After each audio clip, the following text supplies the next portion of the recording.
Absolutely. It is The Good Life, and we're here tonight here in Atlanta, Georgia at Cabernet Steakhouse for our initial broadcast of The Good Life.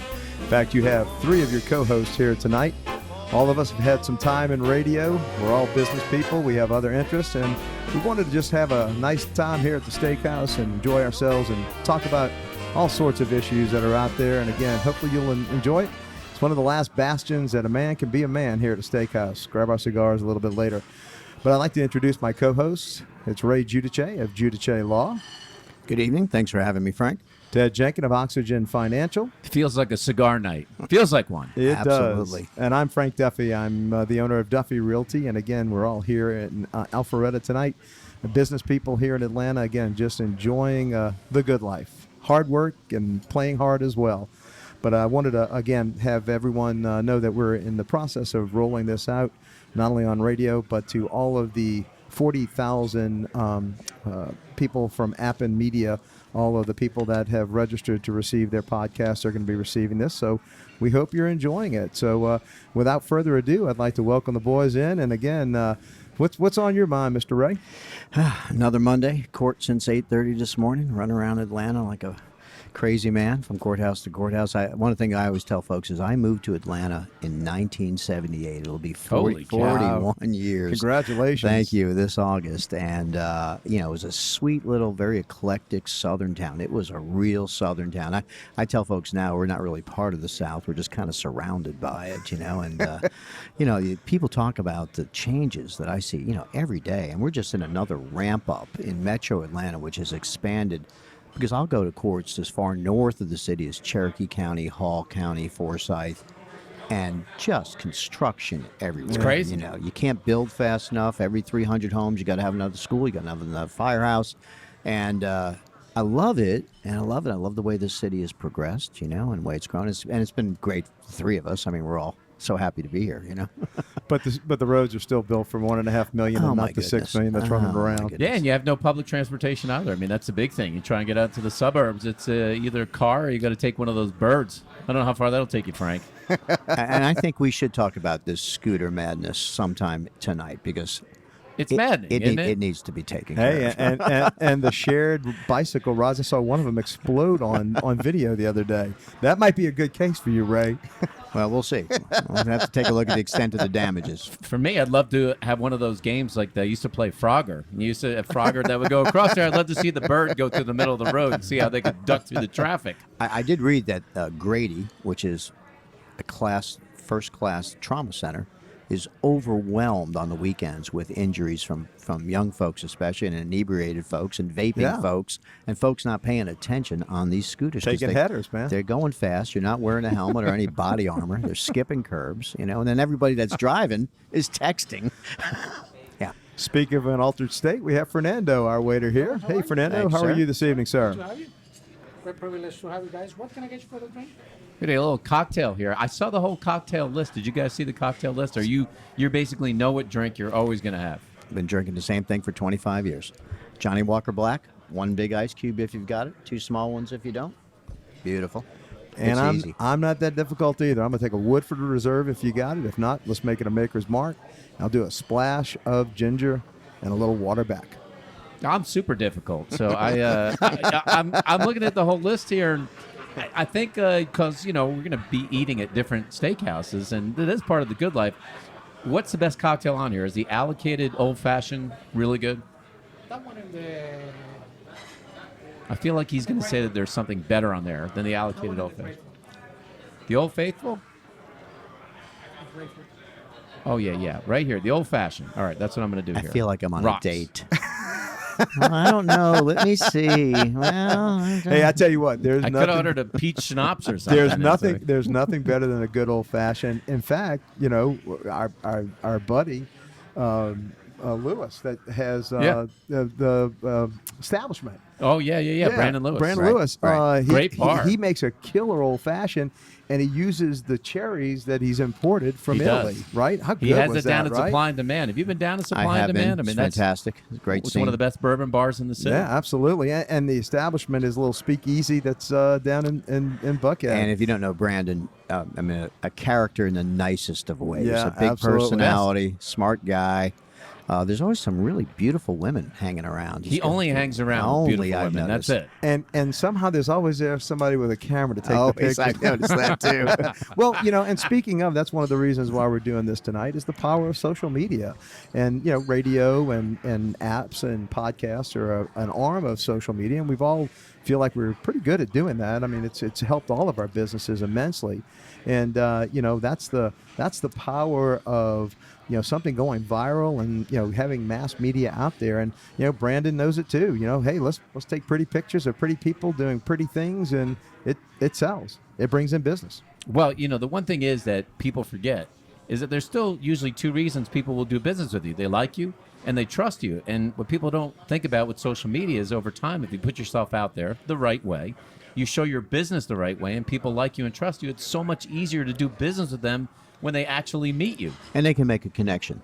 They see that you have a dog, They see that you do sporting events. They see that you're with other nice people. Right. And you're doing some fun things. I get, from my social media, I get a little feedback, and I get a little poke in the ribs from a lot of my elder statesmen. Hey, are you out every night? It's like, no, not every night, but a lot of nights. But if I'm doing it right, I'm taking a picture of it and putting it out there. Absolutely. But before we started tonight, Ted and I were just chatting outside because we both sort of expanded our let's say, media personality and social media personality through CNN and HLN and Court TV, which was my start with HLN, and of course Ted with Nancy Grace. With Nancy Grace show, which is and all your headline news, folks. Yeah, it's great stuff. And that gives you people can see you, even though it's a short period of time, very condensed.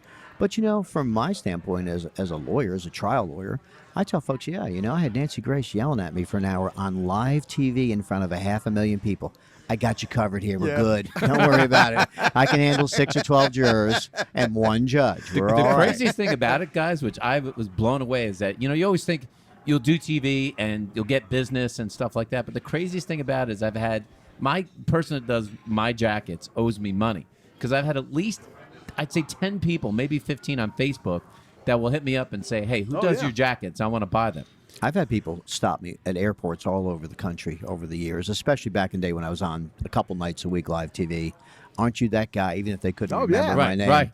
But if I could take I knew you before I knew you. That's right. If I can take a brief aside, though, one night a friend of mine and I were coming back to Atlanta from Seattle. Late flight, 1 o'clock in the morning.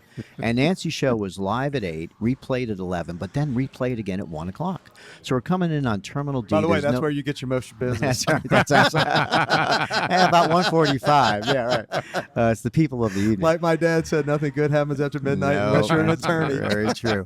And as we come off the plane, I and Nancy were yelling at each other on every monitor all the way down simultaneously. And people are looking at me like, hey, sorry, that's what I do. It was an old replay show. And we're just sparring. No one ever hit, never cut blood. No blood. Close, though. Close. Believe me. She's great. Let me just say, I've got her. She is a person. She is cool. A smart young lady from Macon, Georgia, put herself through law school. And a great prosecutor in Fulton County for years, trying high-level prosecution of felony cases, and got an opportunity and ran with it. Yep. And people come up to me. She really liked that. She has the biggest heart, one of the sweetest people you'll ever meet. And you said they're bringing Court TV back, yes, right? You said yes. That's awesome. Vinny Politan has He's put great together too. a group of great people. Yeah, here we go, Paisan from New Jersey, and a former prosecutor, great lawyer. I've done a bunch of Vinny's shows when he was on HLN, and I am booked for my first show May the 14th. Oh, man. Well, that is awesome. Looking Our forward drinks to it. haven't come yet, so Salute. mazel tov. Grazie. Absolutely. Well, now, Ted, you've gotten really entrenched in headline news. That's been about 4 years now, huh? I just finished my 5th year there. Wow. It's 5 full years Holy doing mackerel. headline news. And I was telling Ray before this, that was pretty crazy about this, is that I used to just have topics that they would bring up.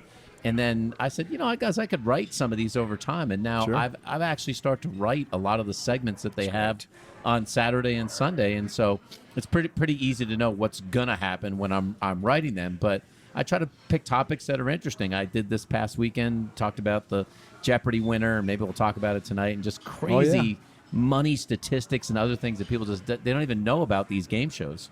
But it's been a lot of fun. Well, I'm really interested in not only what you're doing on investment-wise, but one of the things that we're going to be talking about tonight as is going to be every week that we do this, we're talking about guy subjects, right? We're talking about being here at a steakhouse. We're talking about, good bourbon, good red wines. We're talking about, maybe the Falcons or the Hawks or the Braves or your favorite team. But it's also, we're talking about, making money, which a lot of people don't do, right? And you've got 3 people here that actually done a pretty good job at it, right? So if you want to listen in and maybe try and emulate what we're doing, be it gambling, like Ray and I are getting ready to go to the Derby in a couple of days. How cool is that? I'm jealous. In fact, Ray, I got our racing forms right here. The Seabiscuit running? No. War Admiral? Man of War? But his great-grandson hopefully will be. That's wonderful. But I do have a good horse for the Oaks, I will tell you.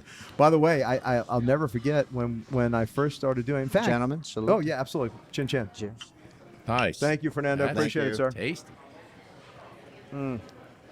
By the way, Woodford Reserve is the bourbon of the Kentucky Derby. I saw that. Absolutely. Is it? Yep. Beautiful licensing. We'll be having our mint juleps, Ray, in a couple of days with that.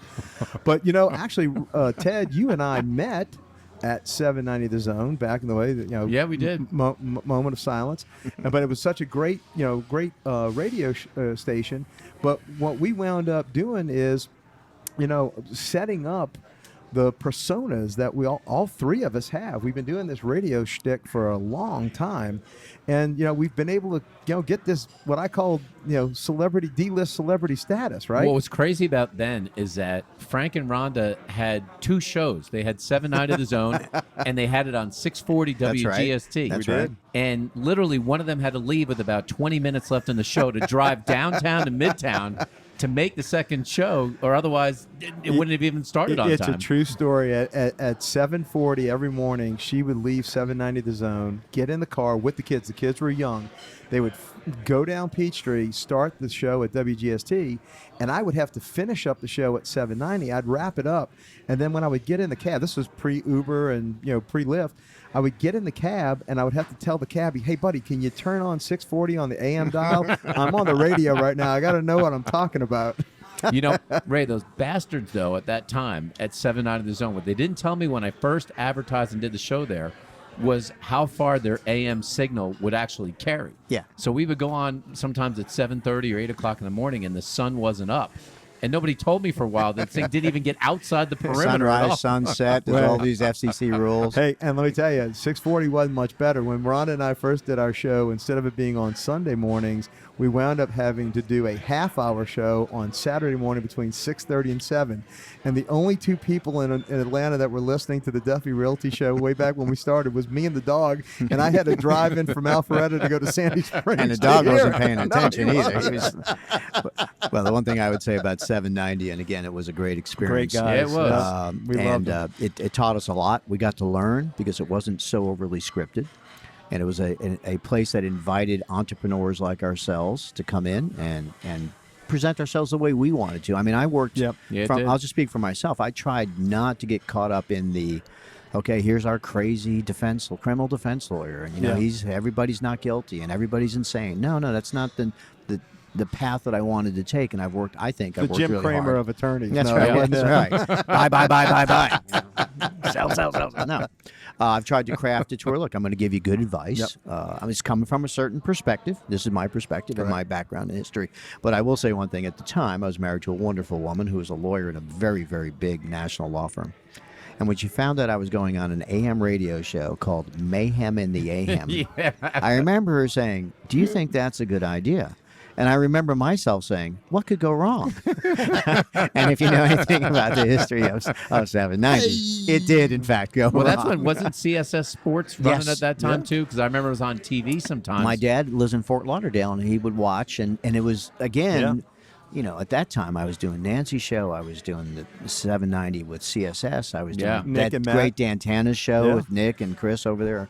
And Chernoff, Yeah, so it was really, those guys in the morning had their papers completely spread out. It was like they could even read the USA Today. I mean, it's like I carried away here. It was spread out all around the table. But the truth of the matter was, back then, and I'm not ratting anybody out, you could be with them at one of our local establishments at 11:30, And you know, we've all got things to do and responsibilities the next morning, and we're wrapping up, and they got another stop. I mean, it would be legendary Crazy. to know how many shows they did. Oh, that gang. And normally, straight in, and just straight in. normally a field of 64 would break out. That's right. Oh, wasn't that the greatest? Wasn't that the greatest? The 64 Oh my tournament goodness! at Oh my goodness! the Cheetah. We're going to segue now. taking your high profile, your best client or referral source to that. All I know party. is I bet Portland State one year. And I don't know why, but I did. The Catamounts were a really strong play. That's awesome, guys. Well, you know, that's what we're going to be doing every week. We're going to be talking about business, investing, gambling, cigars, the field of 64, great road trips, you know, fun music. You know, it's like this week, actually, I was supposed to be in New Orleans at the Jazz Fest, but the Rolling Stones wound up having to cancel. Yeah. You know, again, that's in our wheelhouse, you know, our yeah. age group. Movies. How about Avengers this week? The Avengers Endgame. Can you believe it? In 5 days, they almost made $1 billion. No, it's over $1 billion. Yeah, it was a It is billion. now a over. billion, Yes. yeah, Wow. a billion Holy too. Yes. They said Well, this morning. Well, a billion too. Sunday across the international date line was Yeah. kicked in. Money's rolling That's in. incredible. Isn't I it? saw it. I went on Sunday with the whole family. Wow. We went. You know, I'm a little older than you guys, and when I was growing up, there was two comic book families: the DC comic book family, which was Yeah. Batman and Superman, and those action heroes, and then there was Marvel, and Marvel was remind me of the great artist Stan. Yeah. Yeah, I think I know the guy. He just yeah, passed away. Yeah, just passed Yeah. away, and he's the creator of Stan Lee. Stan Lee, and that was Stan Lee, and Spike it was brother. and it was He was always a little unbelievable. off. It was like a little off a center, you know.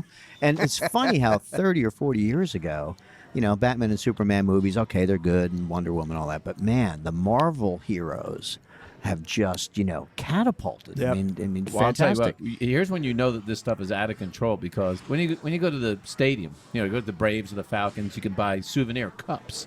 Well, they actually had souvenir popcorn buckets. So of course, I had to Oh, buy wow. one. That's awesome. Metal Avenger buckets that you could buy. They don't miss us. They don't miss us No. a What is thing. that?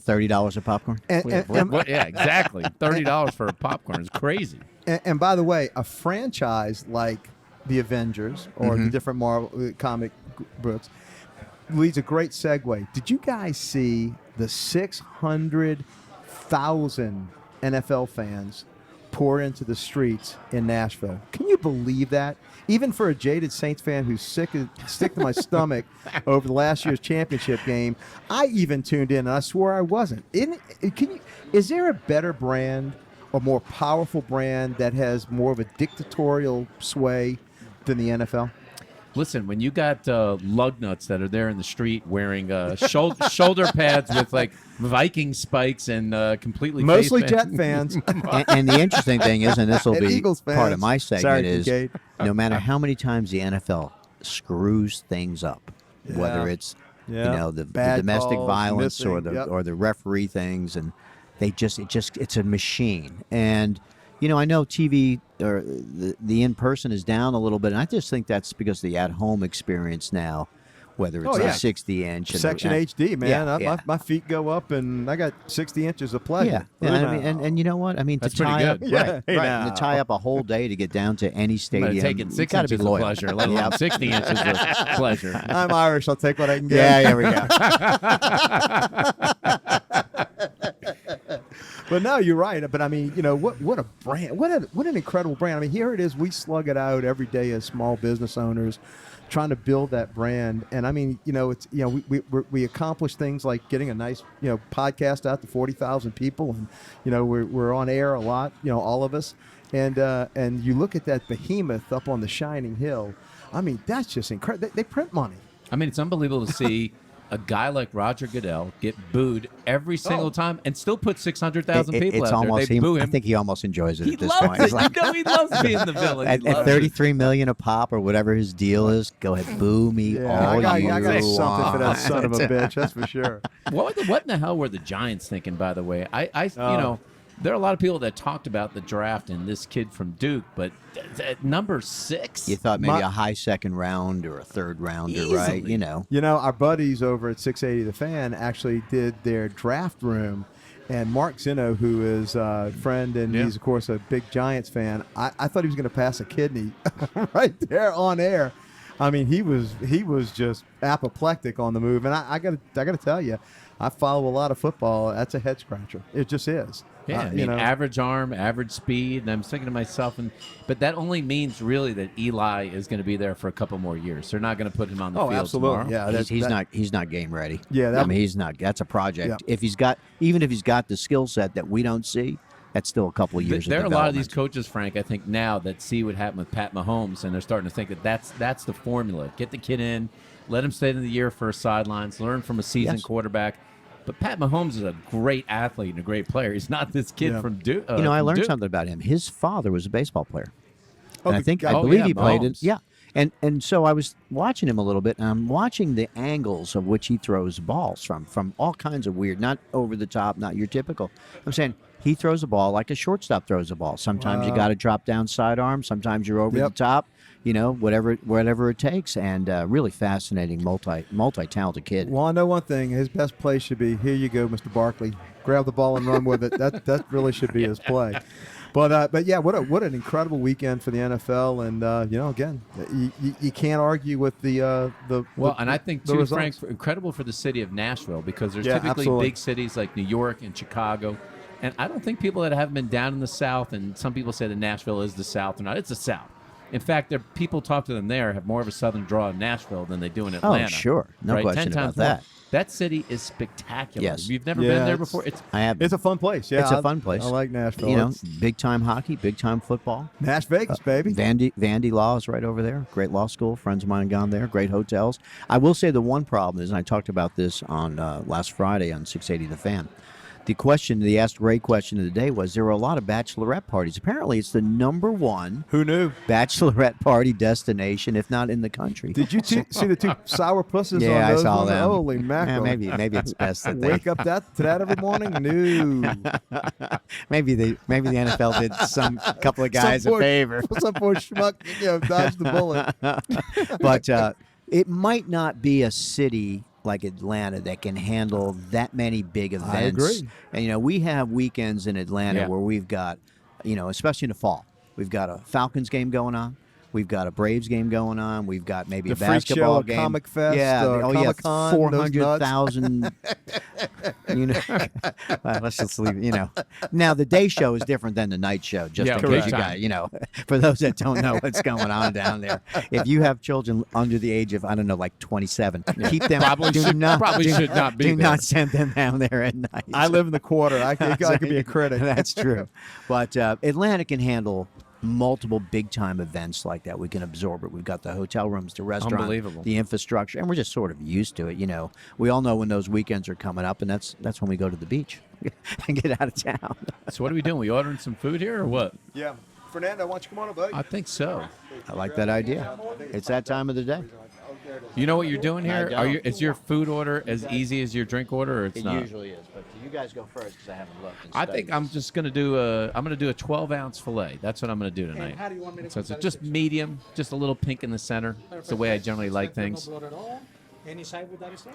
Yeah, we're going to order like a group of sides after we get our steaks in. I'm going to do the bone-in ribeye, medium rare. Mm-hmm. And again, we want to thank Cabernet for having us out tonight. This is really a great place to eat steaks. Great restaurant, good crowd. I'll follow Frank, but I'll just have mine medium. I feel like it could be a little bit of a dating scene, Frank, here tonight at Cabernet. It looks like it. We're going to do some Right. speed Hot dating medium. over there. Beautiful. And let's do the sides. Let's do some potatoes au gratin, and let's do some sautéed asparagus. You know, Ray, there's always that one table. There's always that one table or two tables that I look at when I go out to eat, no matter what steakhouse, and I just say, what in the hell is going on How at did that table? happen? I mean, it could be two guys, two girls, a guy and a girl, but I just look at it and I go, I just want to sit there for about 10 minutes drop and go, in. what in the hell is going on at that table? I'm this- seeing these two guys over here. I feel there's something going on. Is it the first meeting or the last meeting? Where are we at in the continuum of this relationship? That's funny. Well, we were talking about the NFL. You gotta have to feel. I mean, even look, I do not like the Patriots at all. Frankly, I think my Saints would have clobbered them in the Super Bowl. The travesty. But you gotta feel for Robert Kraft. I mean, here's a poor, widower, and he got caught in the wrong place at the wrong time. And from what I understand, they're fighting to sequester that tape. And the judge has sealed it for now. Yeah. The Yeah. judge Trial. did seal the tape. Now, Florida criminal rules of evidence, if you go back to those infamous trials that we all know about, whether it's Casey Anthony or Haley Cumming or Trayvon Martin, all those Oh, yeah. trials, Yeah. a lot of the evidence was released prior to the actual trial. Florida has some really different rules. Number one, you can take depositions in criminal cases, which you can't in almost They every deposed state. one of the spa girls here? Yeah, absolutely. They haven't yet, but they can. I The don't know. defense I can. don't know nothing. All right. Yes, there are some cultural issues here in this.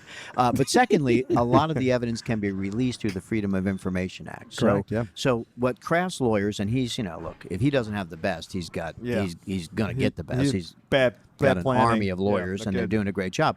And their argument to the court was, look, Judge, this may be a routine sort of charge, which does happen every day. I'm to be sure. honest It's with you, gotta happen. in Metro Atlanta. I mean, come on. I mean, this is just standard. You go in, you pay $1,000 fine, do 10 hours of community service, and don't go back there no more. I mean, that's kind of how those. Is are that how handled. it'll work out, you think? Basically, well, that's kind of the standard. I mean, it's a misdemeanor, but one of the things that the defense has raised is, if you release this video, because of who the defendant is, it will cause irreparable harm if the state doesn't win. And we're not so sure Right. they're going to win. Yeah, because you can't put the genie back in the bottle once That's right. tape. That's right. And that would not be a pretty tape. That's right. There's a famous trial back during the Reagan administration. A gentleman by the name of Ray Donovan, who was, I believe, the Department of Transportation Secretary. And he was indicted, federally indicted, went to trial, was found not guilty. And on the courthouse steps of the federal courthouse in Washington, D.C., said, okay, how do I get my reputation Correct, back after yeah. what you guys did to me, let alone the millions of dollars in attorney's fees? So that's what Mr. Kraft's lawyers have argued. And secondly, and this is a fantastic argument, I handle, I don't want to throw these, got to be careful with our language. I represented some folks involved in a very similar sting here in DeKalb County. A spa sting? Yeah, where, a little different. A escort service had set up an apartment right next to the City of Dunwoody Police Department. Oh, my so, if gosh. you're going to Nice. play right under the cat's nose. And they That had is ballsy. websites, and folks were going there, and they were paying $300 to $500 for a menu of sexual services. And DeKalb County law enforcement had obtained what's called a sneak and peek warrant, which is Yeah. what the Florida folks Correct. have done here. Okay, and what does that mean? Well, to go into somebody's, either their home or their business, to set up a video camera is just, if you think about, not to get too crazy, but why we fought King George. Correct, yeah. You can't do this to us in our homes, in our castles. It's like when the Sopranos, they had the telephone people come and That's set up shop exactly with the right. lamp, right? That's right. So those warrants are of a very high scrutiny by judges. You've got to show, Judge, we need this evidence. And in this case, law enforcement said, because there's human trafficking involved. And the magistrate judge, I'm sure, said, holy smokes. which jacks it up quite a bit. Exactly. I mean, So is this not, tape will never get released. I don't think so, because I think the underlying warrant for the sneak and peek cameras is faulty. Therefore, I think this video now, lo and behold, how TMZ and some of these folks get the videos on some of these things, I'm always amazed, and how this hasn't been released or snuck out yet. I'm still a little bit Do you surprised. think, Frank, that we can get one of Tom and Giselle? Because I would watch that one. I would watch that particular massage video. I would watch it. I just sound like they'd just be making avocado ice cream at that time. I think they I just don't care what it is. I'd still watch it. get out of his barometric chamber, and he does some odd stuff. His diet. He's a strange cat, Yeah, but he's I a tell you strange what, cat. that dude is cool under he's the- under pressure. He's the GOAT. Hey, well, Come on. I saw Johnny know, Unitas play. I saw Bart Starr. He is the GOAT. Name it. He's yeah. the GOAT. Even a Drew Brees, a guy like me, I got to admit, I got to admit. He's in the top 10 somewhere. Breeze. We'll sneak him in. Well, it's about that time, boys. I think we're going to take a little break, and I've got a tease for you, everybody. I want you to hang around after this break. Back when the Rat Pack did Ocean's 11, way back in the day, in 1960, out at the Sands Hotel in Las Vegas, which, of course, set the entire franchise into motion, the Ocean's 11, 12, 13, the Soderbergh ones. In fact, even the Broads came in with an Ocean's 8. Of course, it made 4 out of 10 on the Rotten Tomatoes. It's kind of like if a tree falls in the forest and nobody's there to hear it, does it make a sound? But I got a question for you. There was one other movie that the Rat Pack made back in the 1960s. See if you can think of what it is, and we'll tell you what it is when we get back. You're listening to The Good Life with Ray Giudice, Ted Jenkin, and Frank Duffy.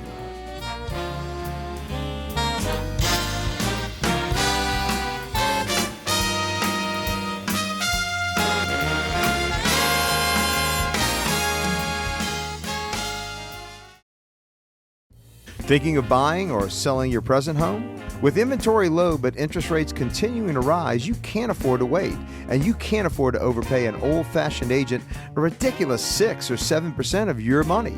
Frank Duffy here, and so is spring. The perfect time to call my wife, the real estate powerhouse, the documented #1 agent for home sales in America over the last 5 years, Rhonda Duffy, and our team at Duffy Realty of Atlanta.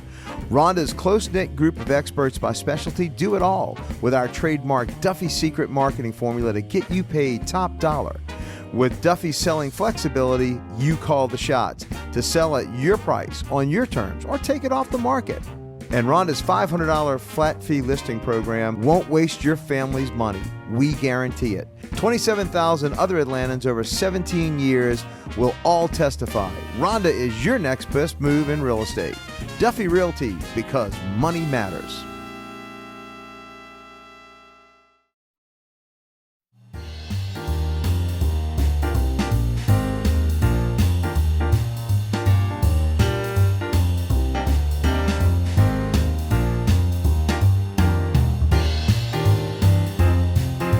Growing up in an Italian house in Yonkers, New York, where I think your wife is from. She is, from? yeah, from Yonkers, Ted, right off yeah. of Broadway. Know it well. And I grew up right by the track, Yonkers Raceway. But Italian households were split between Dino and Frank. Of course, they loved them both. But in our house, it was Dino. Oh, And the yeah. reason was Dino sang in Italian. Yeah. And the He old did? timers, yes. Oh, yeah. Well, Right even there, Valeria. below, I mean, yeah. Frank's tried not to. He would, but I'm saying his major recordings, he didn't want to really. Dino he was- embraced it. Yes, he did. He really did. He was- And by the way, the answer to our little teaser question, it was Robin and the Seven Hoods. That's right. Robin in the And Sun. I'll tell you a little trivia. That wasn't a Tyler Perry movie? It was- Tell you what's funny is Frank Sinatra's mentor and one of his idols was in that movie. It was the crooner Bing Crosby. Ah. He was in there. Who, owned many racehorses. Absolutely. And a piece of the Pittsburgh Pirates. Yep. And Crosby yes, did? he did. Yep, Yes. absolutely. I didn't know And that. a little bit of Del Mar racetrack where I've been Oh, for what the a great San, ra- what a great the San racetrack. Clemente with my buddies that Ray and I are going to, my attorney buddies from Dallas, we're going to the Derby with in a couple of days. We actually went out to Del Mar for a couple of times, about 8 or 9 years ago, and it's beautiful out there. It's It is incredible. beautiful. And Rhonda and I went out for the opening day last year.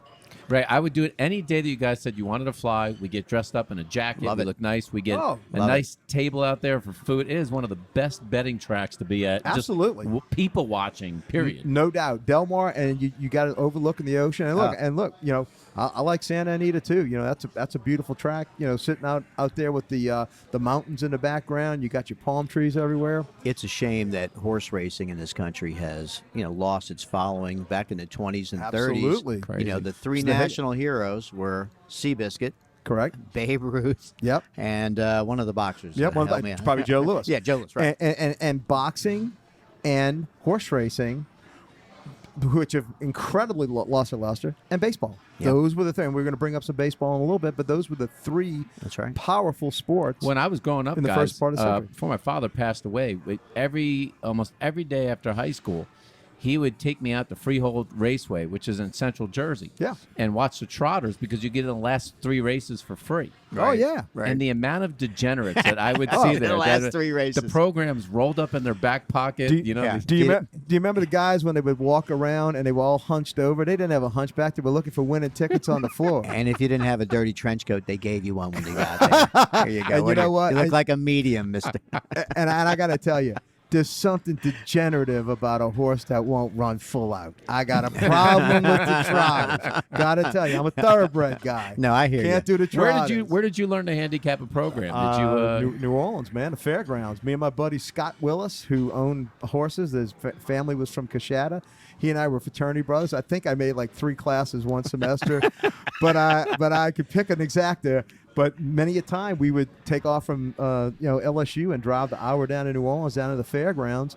And many times he either had horses that his dad and him had bred, or they had horses that his friends were training.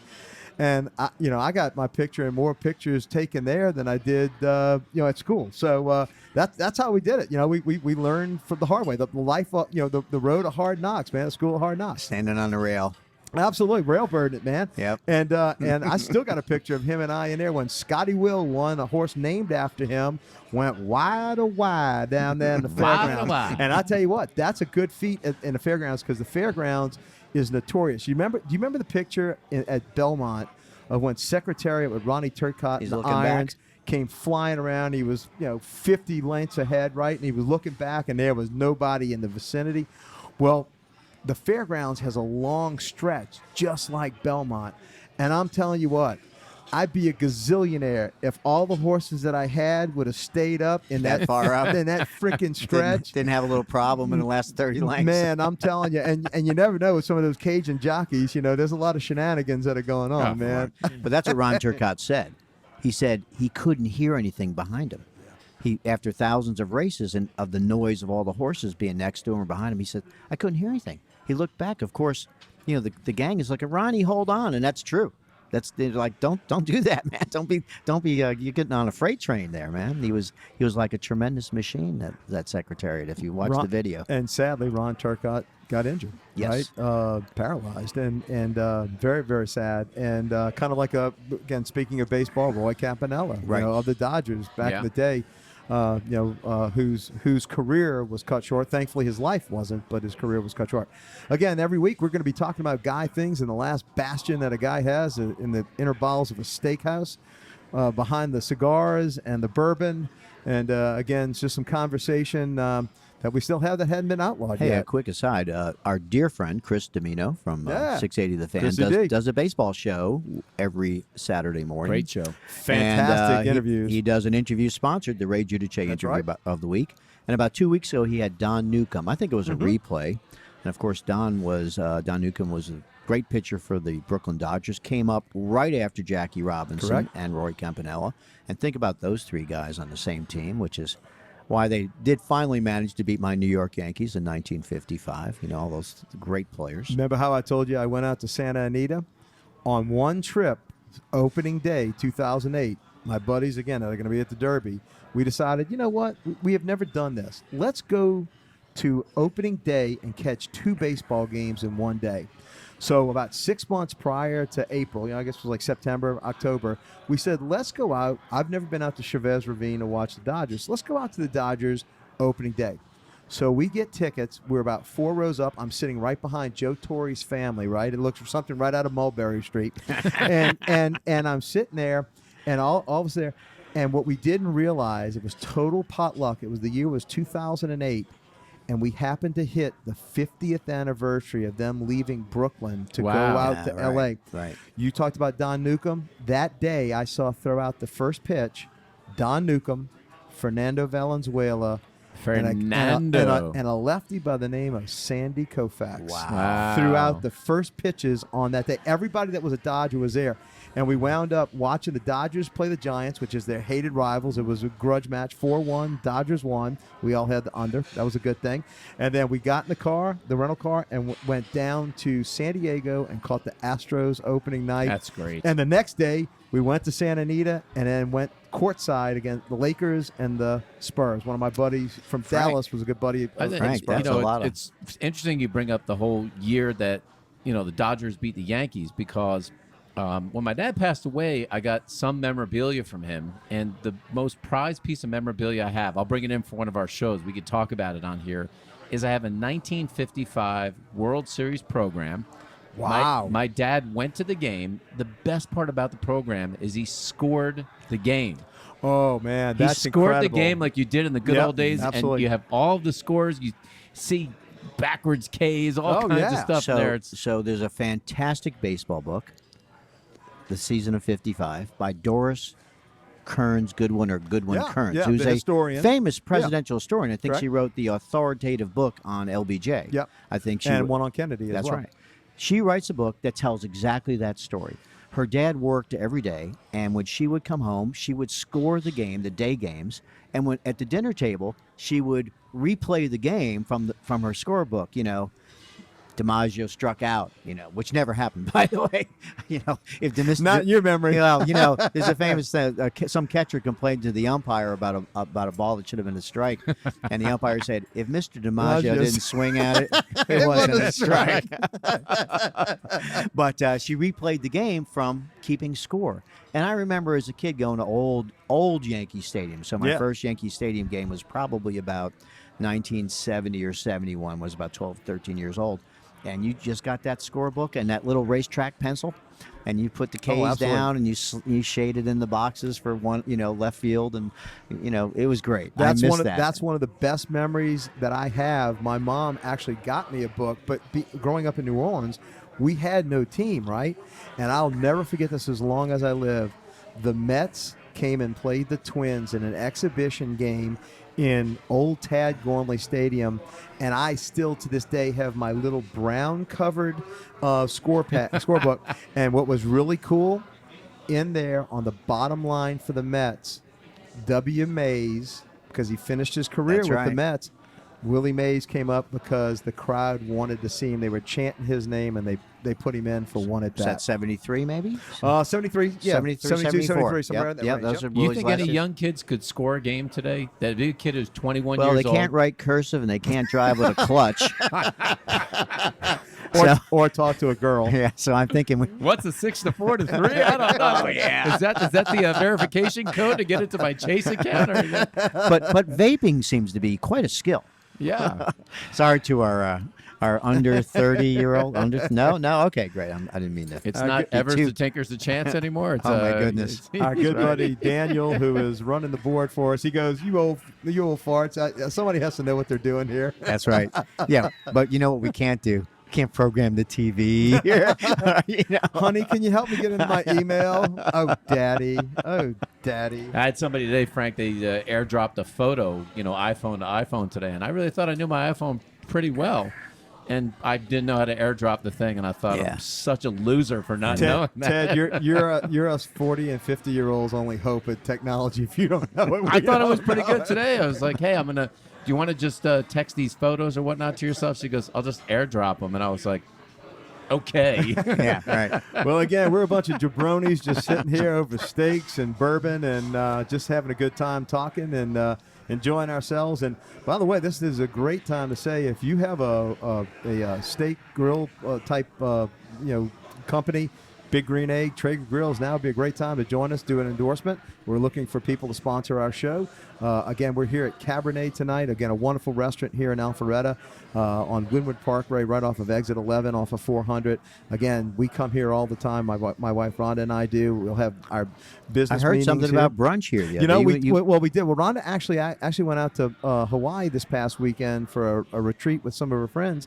And my son and I came here, and they had all you can eat, and it was just filet and prime rib, and they made the mistake here of having lobster tails.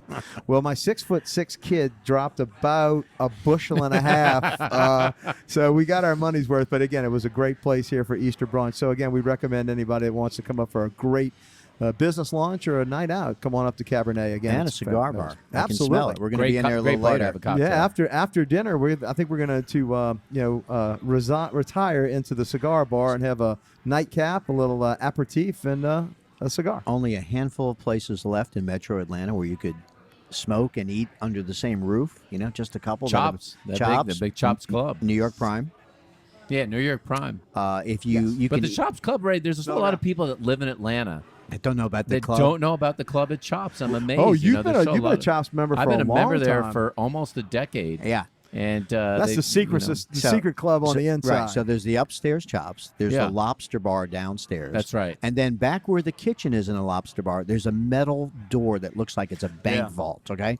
You've got a secret code. And then the door opens. Nunzio comes out and goes, "What's the code?"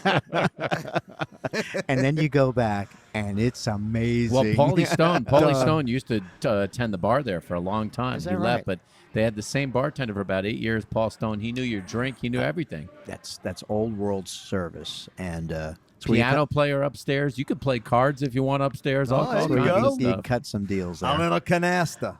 Hey, by the way, speaking of, I just heard back from the Palm. They're going to be having us for our second show. So we're Excellent. set up Nice. and ready to We're go. gonna rotate around. Absolutely. Give our love to everybody. Speaking of, I wanted to bring this up. Again, we're all very good at advertising and promoting our brand. And, I like to say, get the message out, Frank. A little Absolutely. subtle, little Absolutely. Get the message little out. subtle. Tell you about my business. Johnny there. Johnny Appleseed it. Well, what's kind of funny though is that we've done so much work and we've done a lot of sponsorships. We've done we've sponsored a lot of charity events. We've done done a lot with the guys at 680, our buddies over there, 790. You with the regular guys, Ted, a long time. Yeah, that was great. Great show. And so we're really good at knowing what it takes to put advertising sponsorships out there, and the more out of the box and the more out of the norm that it is, the more it resounds, don't you think?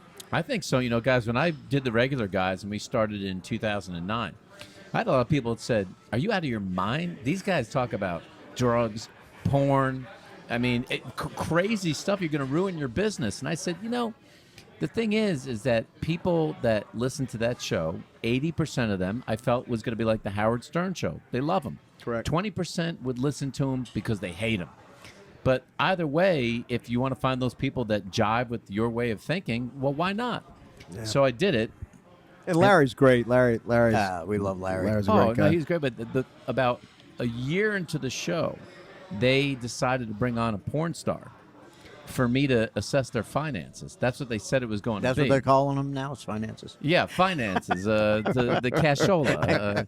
And they brought in this woman who was basically almost naked.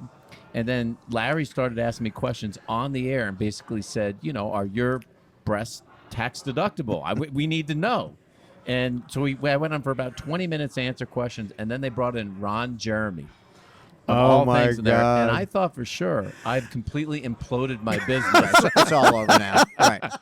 You're going to be working in the back of a strip mall doing tax returns. Yeah.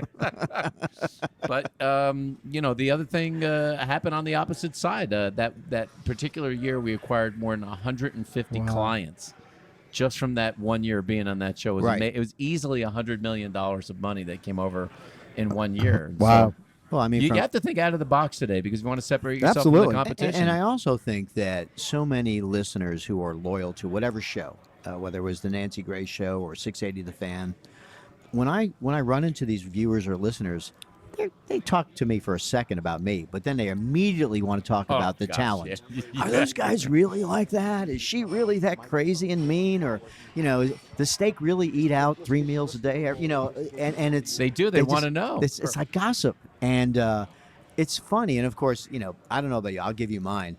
The most asked question I get is about our dear friend. I've mentioned him several times, Chris Domino.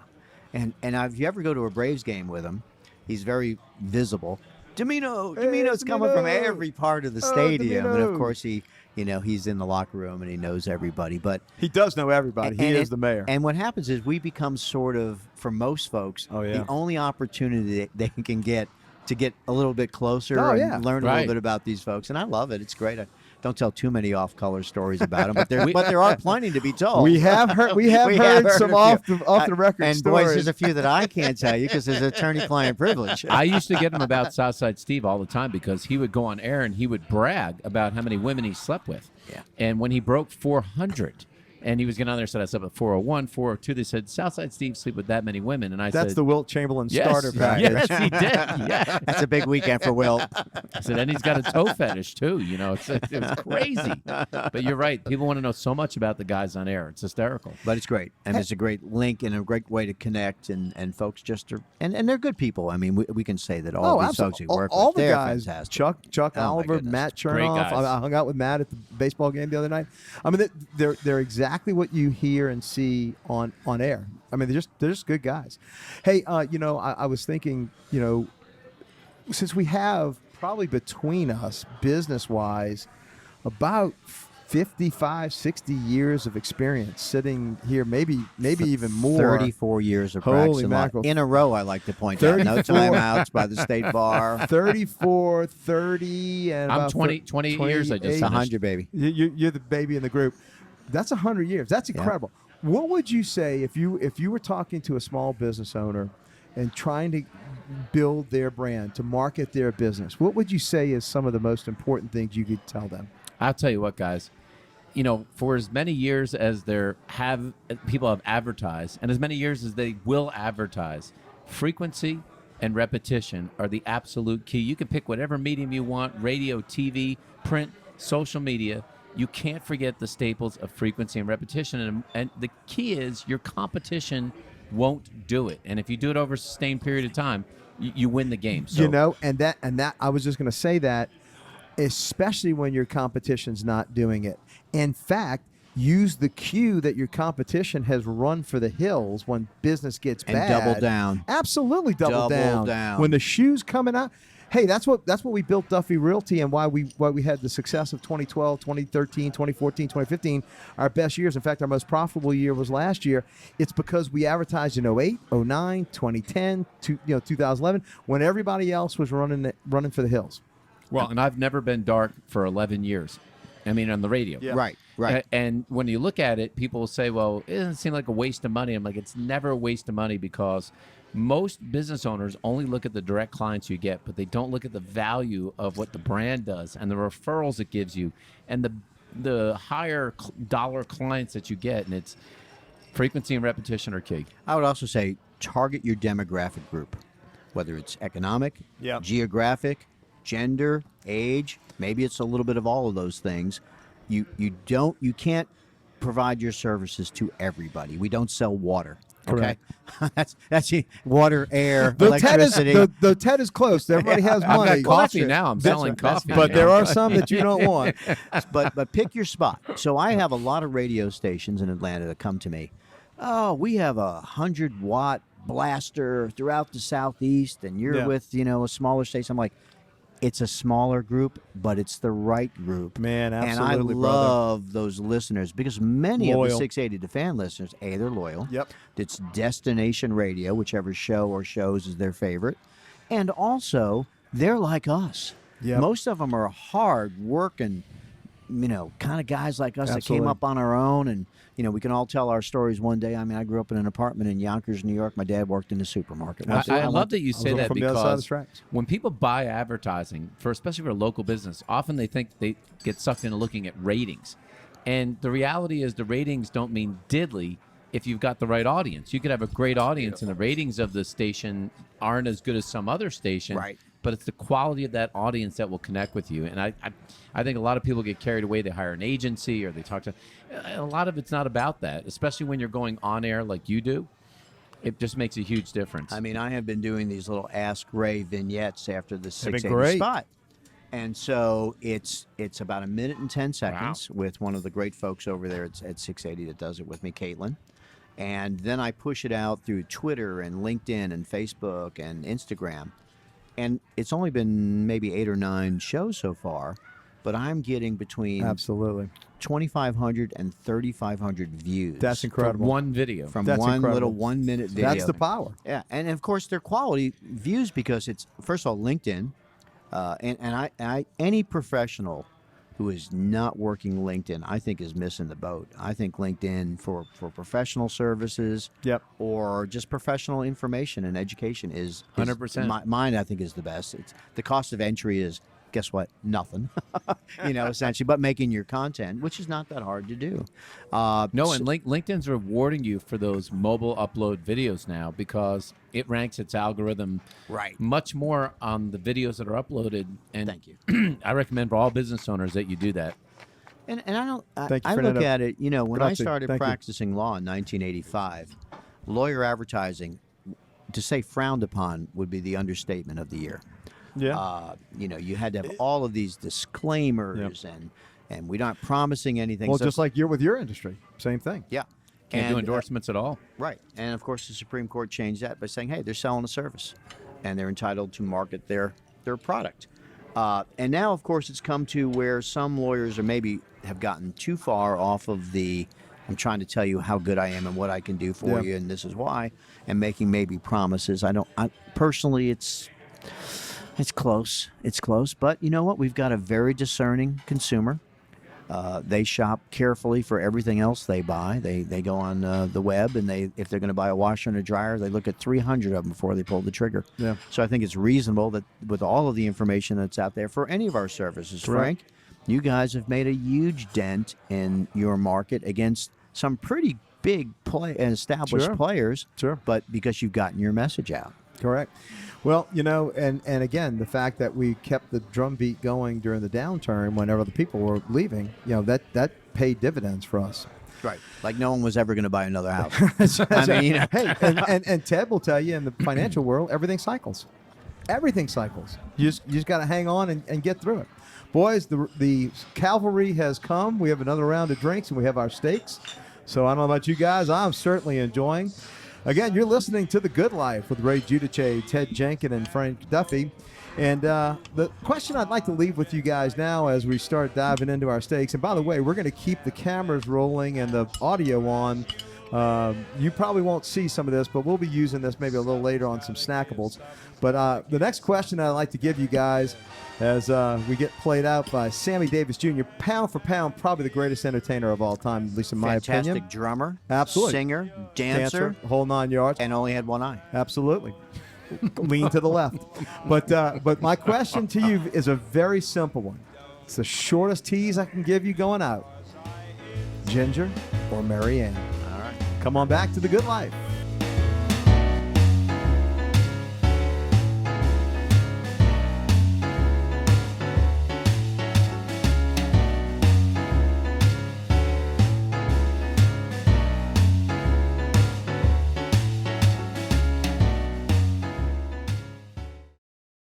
You've built a name for yourself. So has he. You know the best in your profession. So does he. Ray Giudice, 30 years in practice, Emory Law. From divorce to contract law and, DUI, he can put that legal team together for you. 404-964-4185.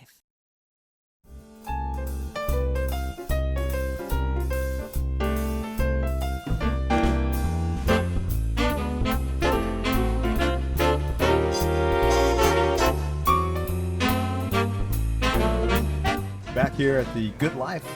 Frank Duffy, Ray Giudice, and Ted Jenkin here. And we've been talking and enjoying our great steak. By the way, wasn't that an incredible steak? Excellent. Holy mackerel. Unbelievable. We're here at Cabernet, and again, the bone-in ribeye was just off the charts. The sides were great. So we highly encourage you to come on out to Cabernet. It's a great spot. And you know what? Right. I'm a little picky about this. This is great service.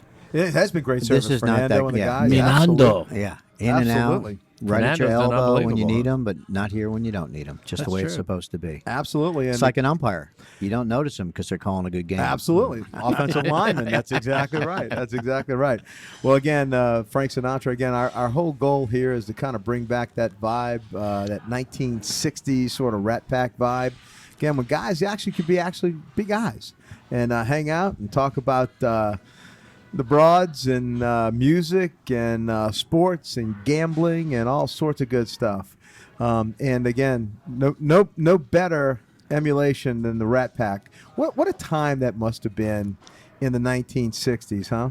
I have to tell you, of all of the, of course, The Sopranos is number one for me. That's by but far and away. Mad show. Men. Oh, was Mad right Men was behind great, yeah, because it was Mad that Men same is right genre, behind it. 1960. I mean, the clothes. And, absolutely. And now, as they said in Animal House, that we take some liberties with our dates, and we shouldn't have. And so I tell some of my young clients, I'm like, you ever hear about that movie Animal House? It was filmed in '76, my first year in campus in college. But based on 62. Yeah, but that was a documentary for us. That was not a comedy. I mean, that's just kind of how we lived. I came right Oh, my behind goodness, were that, you, dude. I'm sure. When I sat through there, Animal House came out when I was a junior in high school, and I was like, oh, I want this. I want this bad. 7 years of college down, Down the the drain. drain. Dope. Thank you, sir. I appreciate My that. favorite scene in that movie, and I have Spice no that up a idea little why, bit. because we all laugh at different things Sure. in those movies, and we have different memorable clips, but Belushi literally pours half a jar of mustard on his guinea undershirt, tee. yeah, his wife beater. undershirt, his wife beater. Why in the world would you pour half of mustard on your shirt? I think when he comes down the steps and the guy is singing, I gave my I love love a cherry, had no- and that look on his face. Forget about busting up the guitar. But True just that disgust. look. Oh yeah, He couldn't. He We're just couldn't. He couldn't live He now. finishes. He says, "Sorry." He'd look at Anifa and his head would pop off. All right, you guys are not getting by this that easy. all right. So we Yeah. left with the teaser of Ginger or Marianne. I just want to say for the record, Frank, that I think that show wouldn't work in today's day and age because the whole Skipper Gilligan thing. I mean, it wouldn't. Hey, little buddy. Yeah, I mean, little buddy. It's they're bunking together. I mean, And I feel like there'd be political problems with the I show. represented a lot of guys as the professor who, they're like peering through windows with binoculars. At least he was by himself, Ray. You know what he did in his That own too, place yeah. by himself. But, yeah, you but know, it's what he did in the park. I'm late so at sure, night. lovey. I'm so sure. By the way, Jim Backus, what a great character actor. Did you guys ever see the movie?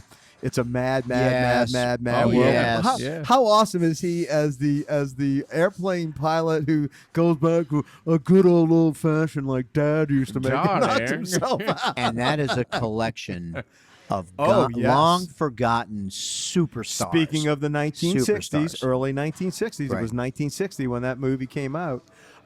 Sid Caesar. Oh, my goodness. Great. Imogene. a great- genius. Yeah. Imogene Coco. I I mean- you would have Mickey Rooney.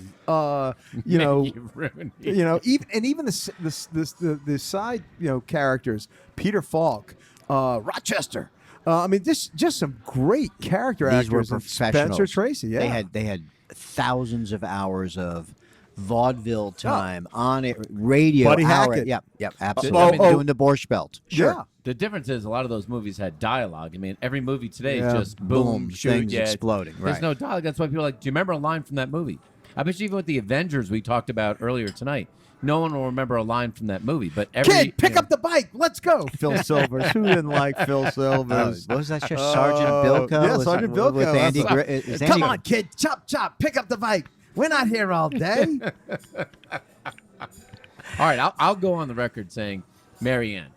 I think that really would be Marianne. I feel like in the long term, Marianne. Yeah, I'm a ginger guy. I gotta break the tie, boys. Marianne. Ah, There was you guys. there was just something about that little Something about Kansas, rolled that- up jeans. That you Kansas know? midriff, man. It was hard to get by. So gingham is your kind of thing. I know what to get you for the anniversary gift. Still feeling the Skipper Gilligan kind of disturbing. I have to say, it's just very disturbing. You got to let that go tonight. I You got know, a belly it's full of red meat. You do not need to have disturbing. the Well- skipper.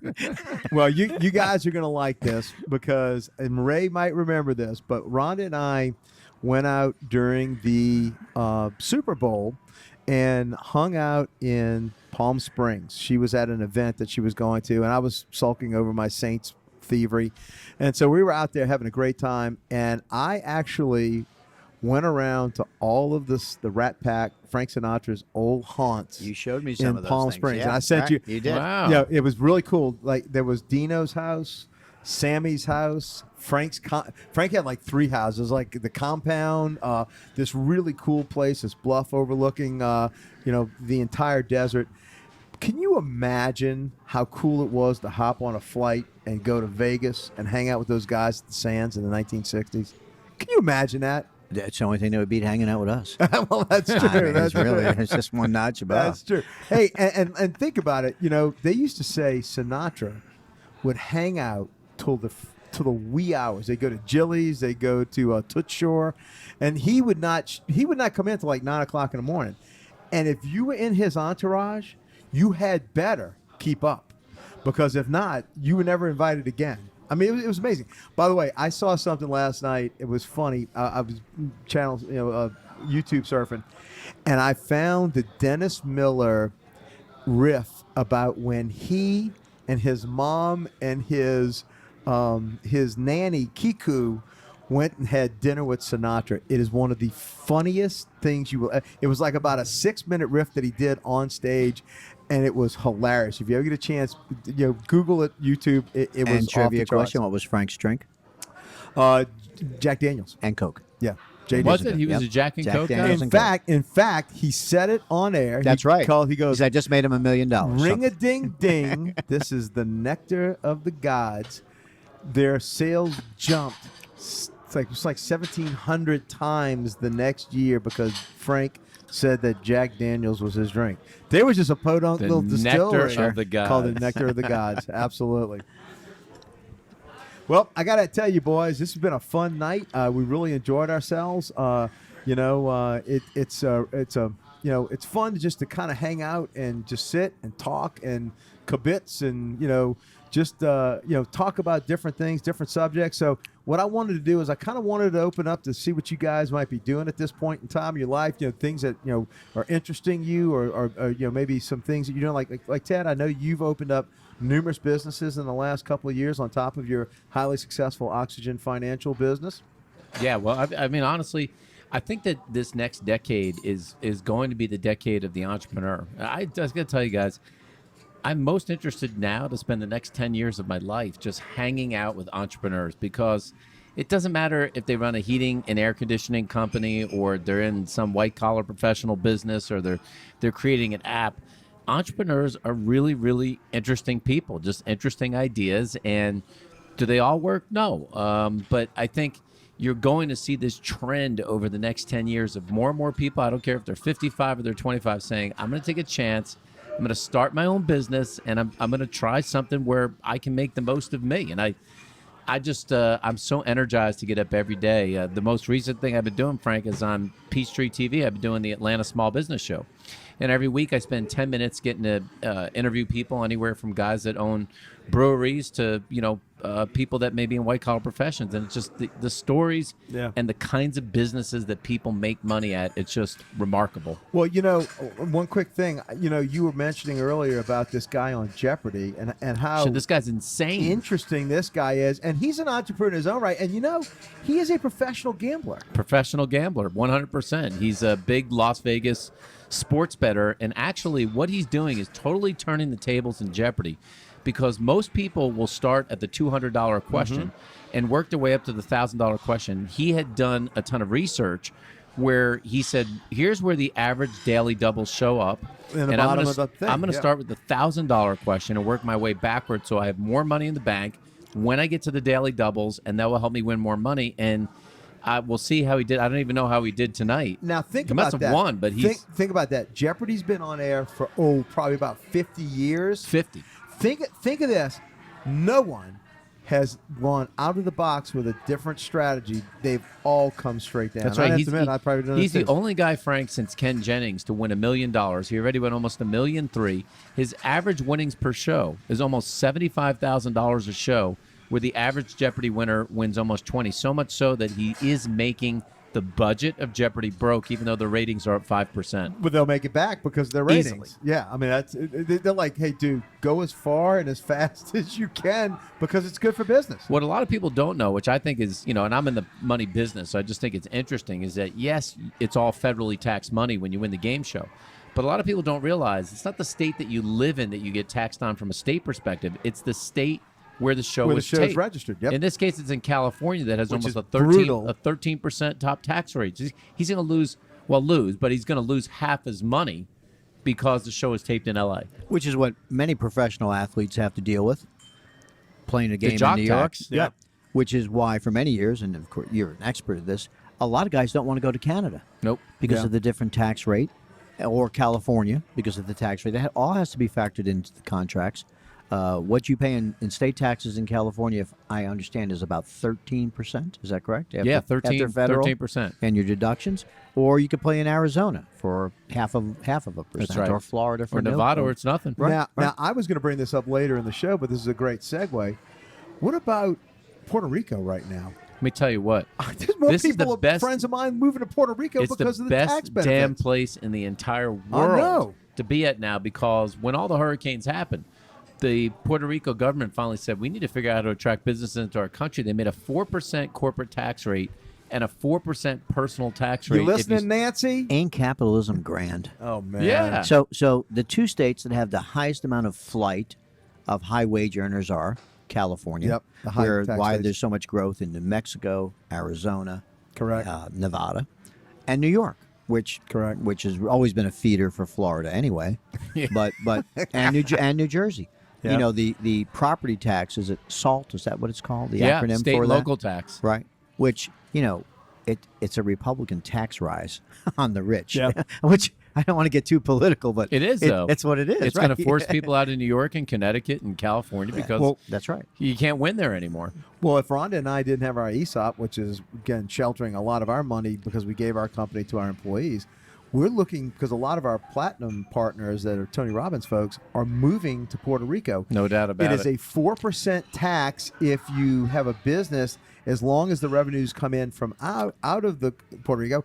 And there is zero tax on passive income. Zero. It has also been a place for many American pharmaceutical companies for years. There's no question about it. Merck, Pfizer, forgive me if I don't have them all, but have always had either their headquarters or large facilities in Puerto Rico. You don't have to live there for 180 plus I think days that's- to be I able to think make that's it right, make right. it happen. Now, Yeah, there 6 months in a day. That's you exactly get you right. get a little bit more track there than you do a place like Florida or Tennessee. You know, zero tax because they don't have somebody with an ankle bracelet on you when you cross state lines. But there, Florida's tough, man. They are it's tough. tougher. Yeah, It's getting they're tougher. tough. They're tough. And people say they love their phone, but they have apps now that track how many Correct. days you spent in each state. And eventually That's the phone's brutal. going to get smart enough, like Google, who's stalking you anyway. I mean, Right. My phone's gonna be sitting in my mailbox there in Florida.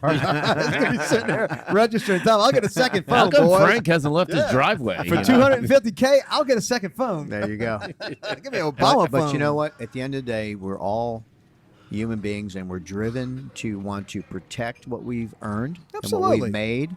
We want to pass that on to our families or friends or the animal shelter as we decide. I can spend it smarter than they can. I assure you. I agree there, but also we've earned it. Correct. And it's our right to direct it mostly. Okay.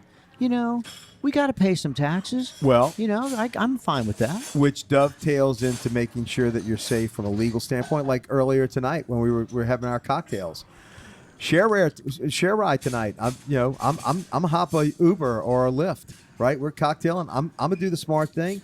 You got to safeguard your nest egg, and like my buddy Ted here, again, you have to make sure that you're set up for your retirement. You know, you can't be just out there throwing money around. You have to know what it is that you're doing, right? Yeah, I mean, look, there are so many things you can do with your money, and that's just not just the stock market. You know, people still don't know enough about real estate, but I always felt, Frank, that if you're good at it, the number one investment is owning a business. Absolutely. If you know what you're doing, there's no investment out there. Yep. And I'm in the investment business, but look, Wall Street's kind of rigged anyway. So it's there's nothing that will beat that. I can invest in the one business I know best, mine. So I get this 10 times a month. Mr. Giudice, my son or daughter is number 5 in their class at Phil in the college, and they want to go to law school. Here's what I tell them. All right. Are they going to go to a top 20 law school, and are they going to be in the top 20% of their class? Or do you have some family in the business, in the profession, that can open some doors?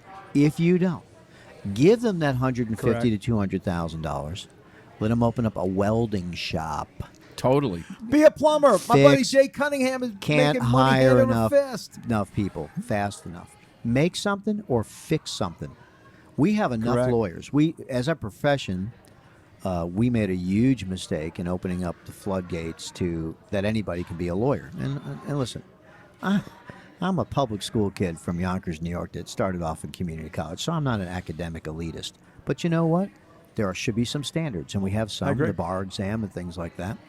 But we have 265 law schools in this country. You know how many veterinary schools are in this country? 30. Wow. You know why getting fluffy fixed cost you so much?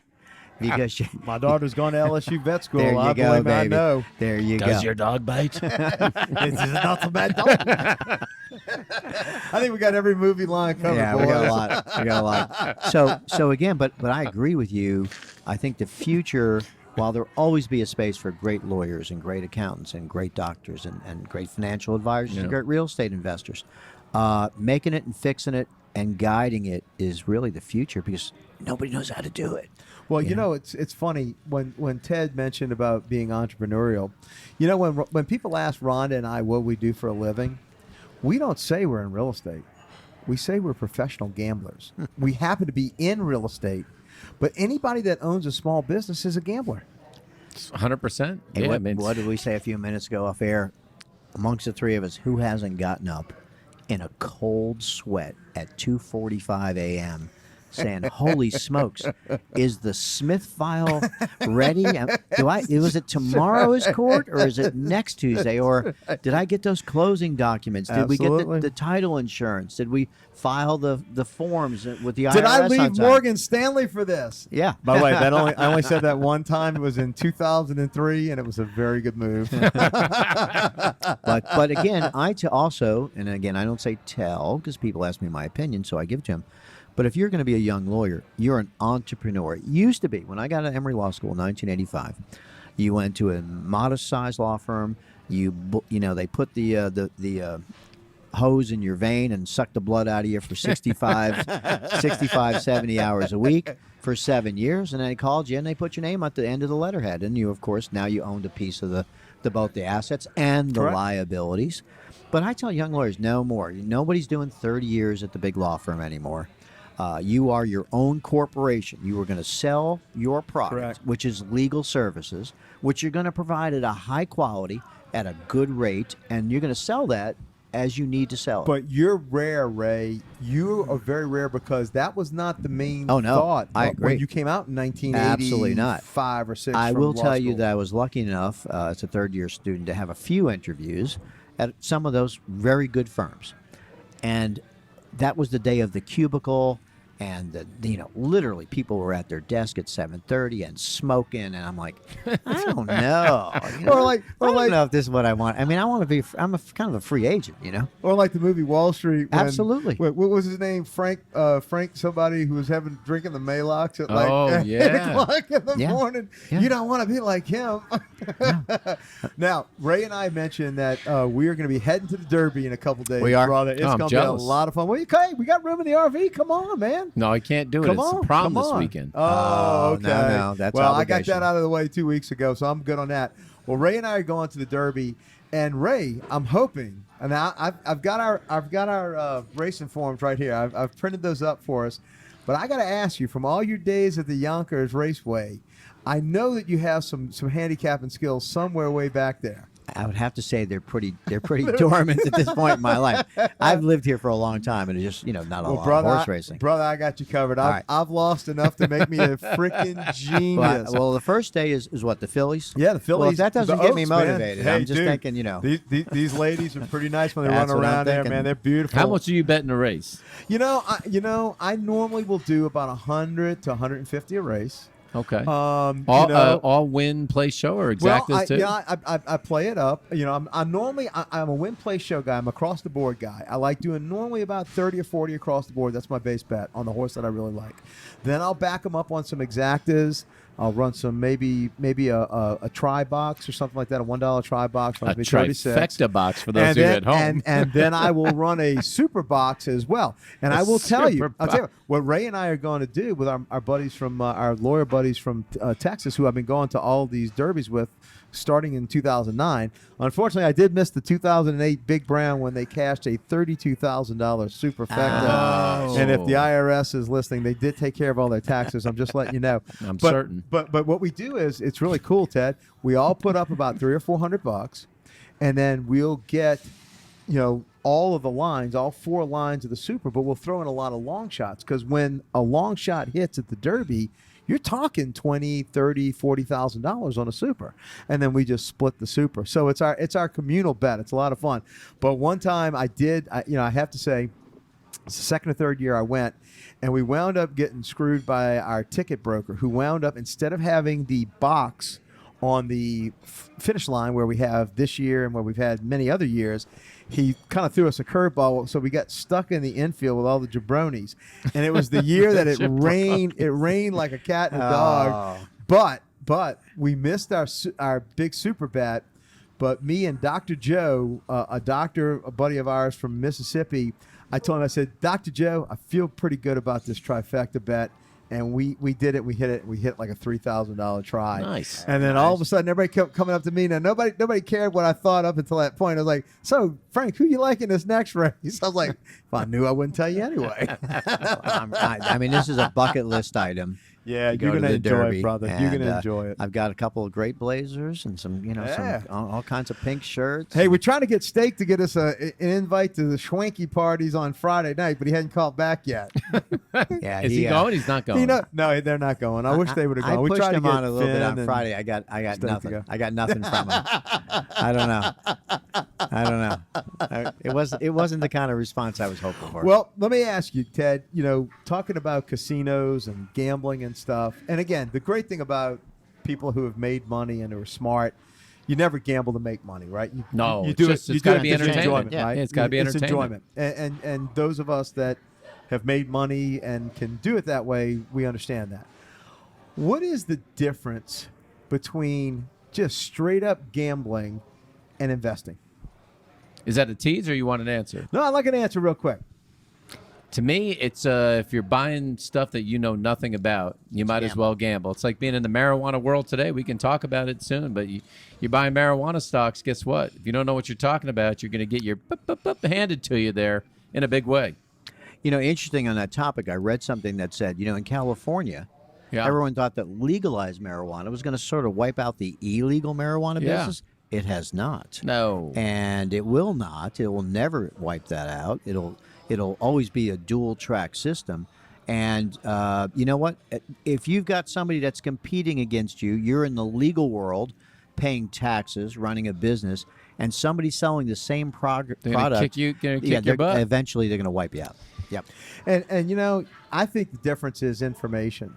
Getting guidance, getting advice, right? When you're sitting at the roulette wheel, like any casino would be, it's strictly luck. You would think, guys, in this day and age, with Google and all the things you could search quickly, that you wouldn't have a guy come into your office and say, I was with a buddy of mine last night, and he said, I got to buy this stock. It's a ICAD, something like that. They make death gel in a Yeah, can. I big bought seller. PSI Net at one time like that. That's not a good thing to do. And they're like, it's going to triple. And I go, it is. Oh, my God. And I go, well, how much money do they have in it? I don't know. He just, but still, what it tells you is the two major emotions that will never go away. Greed. Are Greed greed and fear. And Absolutely. greed trumps fear. Absolutely. I mean, people just always think about lose how do their I get mind. rich quick? Look at Lyft. Yeah. Oh, It's a taxi cab company with no earnings. Would you like to buy a $20 billion company that makes no money? Yes. Where do I sign up for that? How much can I give now? you? There's Can I some get it now? there's a fair amount of litigation coming out of that. Sure. Some- I mean, some it reminds nonsense. me of the .com days of the late 90s. People say, do you want to buy a web van? How much money do they make? Nothing. I'll buy it. Okay. Yeah, it's got buy .com in it in the name. Right. Well, let me ask you guys a question. Quick question. What's your favorite Las Vegas hotel? Speaking of gambling. For me, there's a lot of them that I like. It depends what kind of trip I'm taking. If I want to be with the boys first and then with the wife. if I'm with Which the wife, I'm going to the Wynn, Encore yeah. specifically. Steve I Wynn, like that. yeah. Plus, I really like the bagels and lox that they have there. It's unbelievable. And the steakhouse. And the steak, Yeah. it's Fantastic. unbelievable. You get to see the Ferrari collection. I Yes. mean, it's all good stuff. But I'm going with the boys. I actually like Caesar's Palace. I do. Yeah, old school. I really do. brother, I old do. school. My first trip stayed across the street from Caesars at the Flamingo. They still yeah, had the neon absolutely, sign. absolutely, man, It absolutely. smelled Old like school. cigarette. But it's right I there in the smoked middle a- of the strip, I smoked right? a pack of Luckies that weekend. Just walking in the it, carpet. it kills me not to have gone to the Sands. The Sands was still up Yes. as late as like 2002 or 3, right? It was still up, and I'm like, I could shoot myself for not going and having a cocktail in the bar where the boys sat. But Frank, I've tried, I don't want to say almost every hotel there, but at least 15 to 18 hotels. And I will say, if you want to hang out with the young people and see really hip, beautiful people at the pool, the Cosmopolitan Absolutely, is unbelievable. I've stayed there the last 3 times as the Oh, Cosmopolitan. my God. Yeah, absolutely. I tell you though, for beauty and opulence, I like the Bellagio. Yeah, I that's just a like the great Bellagio. hotel. The, If you the Venetian did a yeah, very nice Venetian, yeah, job at the Frank, Venetian. the guys, the show outside of there. I've seen a bunch of shows in Las Vegas, but I've seen one show 4 times. 4 times. Oh, the one you sent me to, Absinthe. Absinthe, Dude, right I- outside, which is I took- crazy. I took unbelievable. your advice. That Did you was go so sit like the awesome. front row? In Oh, Absinthe? absolutely. That guy was so hilarious, Cool. man. That The was, gazillionaire runs the show. He's like Andy Kaufman circa I'm gonna have 1970s to catch this. with like 4 pairs of socks and as a bulge in with his the pants. with and the he, cheesy mouth with the gold tooth. Let me tell you what, it's part vaudeville, Yeah. part Cirque du Soleil. Yeah. So Right. you're in the first row. They have all sorts of acts that are crazy. You almost get hit by the people. You're that close, and he makes fun of everybody in the crowd, every race, religion. If As Asians long in as the he's crowd- fair. That's No. right. Right. Yeah, just Yeah. Did Get you see everybody. opportunity. Touch all the bases. Frankie said, "No photo. You take no photo right now. No click, click, click, click, no photo." Now we come to the part of the show where we're going to talk about the Knucklehead Report, which is what I'm just dying to get into this. We have one of the best attorneys. Well, I call him Mr. Wolf. If you are in trouble and you need to fix something, the guy to talk to is Mr. Wolf, Oh, Mr. yeah. Ray Giudice. I just want your top 3 knuckleheads of the month. Well, I think right off the bat, we've got this fellow up with the Kansas City Chiefs, Tyreek Hill, Scumbag.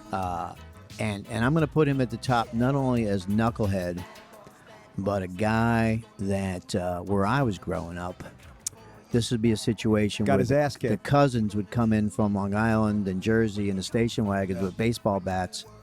He'd lived through it. Yeah. And he'd Be an attitude and adjustment. Damn right. I mean, this is inappropriate Inappropriate. at the Yeah. minimum. To treat the mother of his child, and that child that way. Now I don't know that he broke the child's arm. I don't have the Yeah. evidence of that. Again, allegedly. I don't know that he's beaten the child with a belt. I know that he talks about it and he threatens it and he seems like a violent dude. And I don't think he ever needs to take a snap in the NFL or the Canadian Football League or the Arena League. He needs. I Come mean, schlep that's just out how- here with the rest of us. That's how I feel about it. I mean, that's just unbelievable. And then this organization, for some reason, They draw him, don't they? yeah, the Got two prior now. guy, yeah, Hunt. I mean, Yeah, Lamar Hunt would be you know, spinning his grave. yeah, and you know what? The thing is, these guys got a back of their football card that says thug, Yeah. thug, DUI. Yeah, that's dope. not a mystery. It's not like they snapped, okay? And Ted could talk about this. I mean, what is this guy throwing away? 50 million guaranteed. Oh, plus 75 endorsements and million? everything else. crazy. Sure, jerseys. It's $100 never, million To- for that, his from career. that life to back in the real Never world. having to buy a strip steak in Kansas City for the rest of Would your you life. like fries with your hamburger? I mean, if you know, he's lucky. if he's I mean, lucky, those yeah. hiring qualifications have gone up too. And here's the other problem. You know, now when you got a permanent record now on the internet, you got a permanent record. Absolutely. He could be found There not ain't no guilty. expunging of the No, internet. You can't clean it. You can't take a shower and get rid of this. So, you know, he has just sort of absorbed my anger. And I hope this is the one that Commissioner Goodell steps up and says, you know there's an ongoing police investigation, but I'm not bound by that. I'm bound by common sense, decency, and what we want the league, as we talked about earlier, to look like. And we don't need this guy. We'll get somebody else. Yeah, I next, agree. next man up. Now, not counting your clients, what was the dumbest crook you've ever heard of that was just absolutely just stupid? Like, how did you do that? As Frank would say, dumber than a manhole cover. Well, as right? Chris Domino says, don't commit a crime while you're committing a crime, which is, I wish I had thought of that. It's really brilliant. You know, I think I'll just have to make an aggregate Composite, of the thing yeah. that people do. And I get all these videos, especially from DUI cases, and now Oh, there's body God. cameras. Oh, God. Yeah. And the thing that I think that is so amazing is that where it should click in, okay, Mr. Officer's got me. He stopped me. The blue lights are on. I know there's a camera. I know there's audio. Let's not call him a bad name. Like Ron White says, I have the right to remain silent. I just don't have the ability. And it says they call me potato salad if I remember the rest of that Tater joke. salad. Potato salad. Good thing that guy didn't toke up before a show or Right. two. But it's the doubling down on being stupid that I see, because I'll get a client. Yes, maybe they're over the legal limit. Maybe they got some marijuana. Okay, it's a crime, but let's not make it worse, because there's a hope. There's a path to a reasonable resolution if you didn't call the officer a racial name or insult his heritage or whatever. Talk about his lineage. Yeah, or kick out the back of the patrol car. Yeah, that's not good. No, none of these things are good. And it's like, how can I help you now? Has someone tried to do that? Kick out the window in the back of a patrol Oh, yeah, car? and you know what? That's a felony in Georgia because it's destruction of government property. Wow. That's right. That's right. Wow. So, What an idiot. So I'm telling you, this guy knows everything about the law. I'm in telling the you. aggregate, I see people who make mostly bad decisions, and it's like watching old Roadrunner cartoons. On the video, I can kind of see the light bulb go up over the head, just like Wile E. Coyote That's right. as the boulders coming off the cliff. The Acme boulders coming they're- down. Very good. Jim. They're like, oh, I don't think I'm doing good here. And then of course then Stop then, while you're ahead. Then they clam up, which is sometimes even worse. So because the jury kind of gets it, kind of gets. So I always say to folks, and I wish there was more of this. Law enforcement, most of the people I've in 34 years are decent human beings doing an increasingly tough job. Yeah, They're great there's a guys, couple yeah. of bad apples out there, Yeah. but they don't spoil the whole barrel. Okay? I agree. And so when the blue lights go off, pull over, give them the license, give them the insurance. Yes, sir. I get it. Don't make it worse. And then if it goes to proceed, then I can help you. Because there's a box on Yep. almost every police report that says cooperative or uncooperative. Or not, yeah. Polite, rude. And that's probably one so- of the biggest things that happens when it gets weighed up. and then it goes downhill from there. So, and there's always more of them than you. You might wrestle the first one to a draw, but the next 10 are just going to beat the living snot out of you. You've been listening to The Good Life with Ray Giudice, Ted Jenkin, and Frank Duffy. And again, coming up to the Derby, a nice horse racing song. I got a question for you guys coming up a little bit later. What country have we been talking about most of since we've been talking about all these things? Come on back and I'll tell you what it is.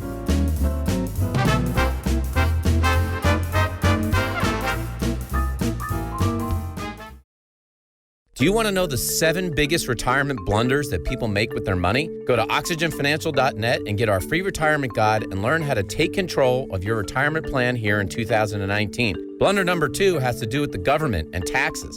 And blunder number 4 is something important to do with all of your IRA accounts. Worst of all is blunder number 3.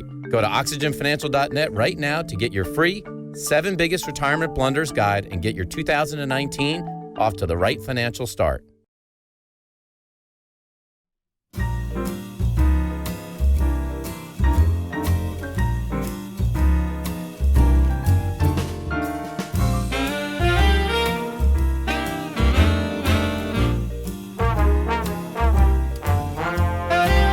Listening to The Good Life with Ray Giudice, Ted Jenkin, and Frank Duffy.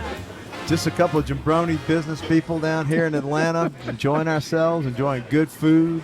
Been here at Cabernet, just an incredible steak that we had a little earlier. we need the Duffy dictionary. I've known you for more than a decade now, and I'll tell you what, Frank of all people is the greatest of one-liners that I know. He's got some of the best. I have dished a few.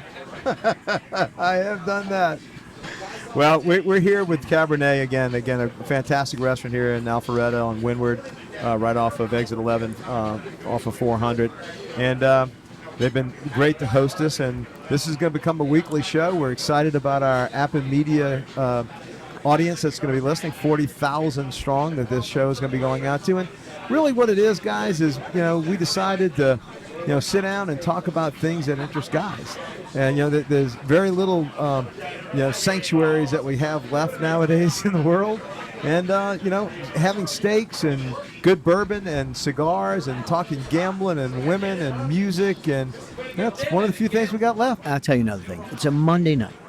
It is a Monday night. 9:30. We're in sport coats and ties. We just had a fantastic, way too much meat. All of our cardiologists right now are taking bets against us. If we were stocked, I'm doing keto. Leave me alone. if we were stocks, we'd be shorted tomorrow morning. Yeah. We're in a nice, beautiful nightcap. Now we're in this bar. It's all men. We're watching a Braves game. We're smoking beautiful Monte Cristo cigars that Frank has had the foresight to bring. Our engineer here, who would love to smoke one, he's passively Salivating. inhaling.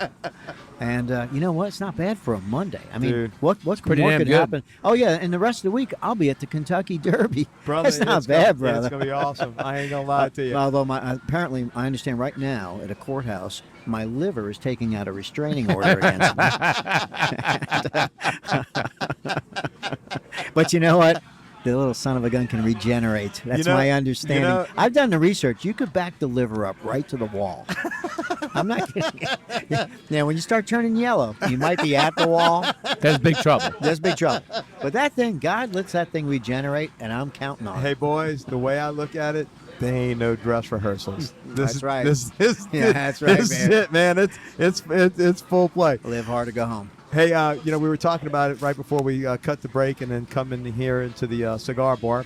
But the thing that I was asking or teasing with is that there's one country out there that basically has everything that we've been holding up on a pedestal all night. All the steaks, all the good food, interesting music, a very unique cuisine, the gambling, beautiful beaches. I'm And that- assuming it's not Honduras. It's Cuba. That's true. Cuba. Boys, I mean, what an opportunity. What a gold rush opportunity if we can finally get the last of the Castros to go room temperature. Hey guys, I had a friend of mine who I really am, and Frank knows this. I mean, I'm not a big fan of investing things I can't make money in, but I had Correct. a college roommate of mine that's had a bar for about 20 years now in San Francisco. So I bought a little piece of it about 15 years ago. The only thing that made money in that was the real estate. The bar was terrible. But he recently went to Cuba, and he went on a massive rum collection. And he's about to open up a rum bar. And he said of all the experiences he's had travel-wise, he traveled all around the world tasting alcohol. He said Cuba was amazing for rum. Well, what a beautiful country. It's 90 miles off of our coast. Like Hyman Roth in The Godfather said, to have something that close, I mean, just, it's incredible. The opportunities that capitalism would have if we could get, communism to drop in Cuba, it would be incredible. Well, look, let's also say this much. The people of Cuba deserve to be free. They deserve the benefits of capitalism. Now, look, there may be some vestiges of their way of living that they like. They do have a socialized medicine system that maybe they like and want to keep. Okay. I don't think we have to, put all of our values and things on Correct. it. But freedom is the key. Absolutely. And with freedom comes economic freedom. They've waited for it for 55, 60 years. And you are talking about thousands of Cuban Americans, Yep. second and third generations now, Great people, proud who people. had businesses stolen from them. Now look, if we can track down all of the great artwork and jewelry stolen by the Nazis. For the rightful owners, and return artifacts stolen by the colonialists to their natural home, people that deserve them, Yep. then I think that the property and businesses and real estate and riches stolen I agree. by a communist regime from these people. Yep. And I know several lawyers who are now involved in a sort of a class action. That they haven't formed a class action yet. It's got to be filed and probably in the Miami Federal District Court that'll probably have jurisdiction. And hopefully the planets will politically align, and maybe the right death, as they say, the right obituary or two. Yeah. And those people can be free, and we can enjoy Yep. them, and they can enjoy us. Absolutely. And I've got a lot of friends when I was in Discover, Morgan Stanley. I worked in Florida, and a couple of my buddies were down in Miami.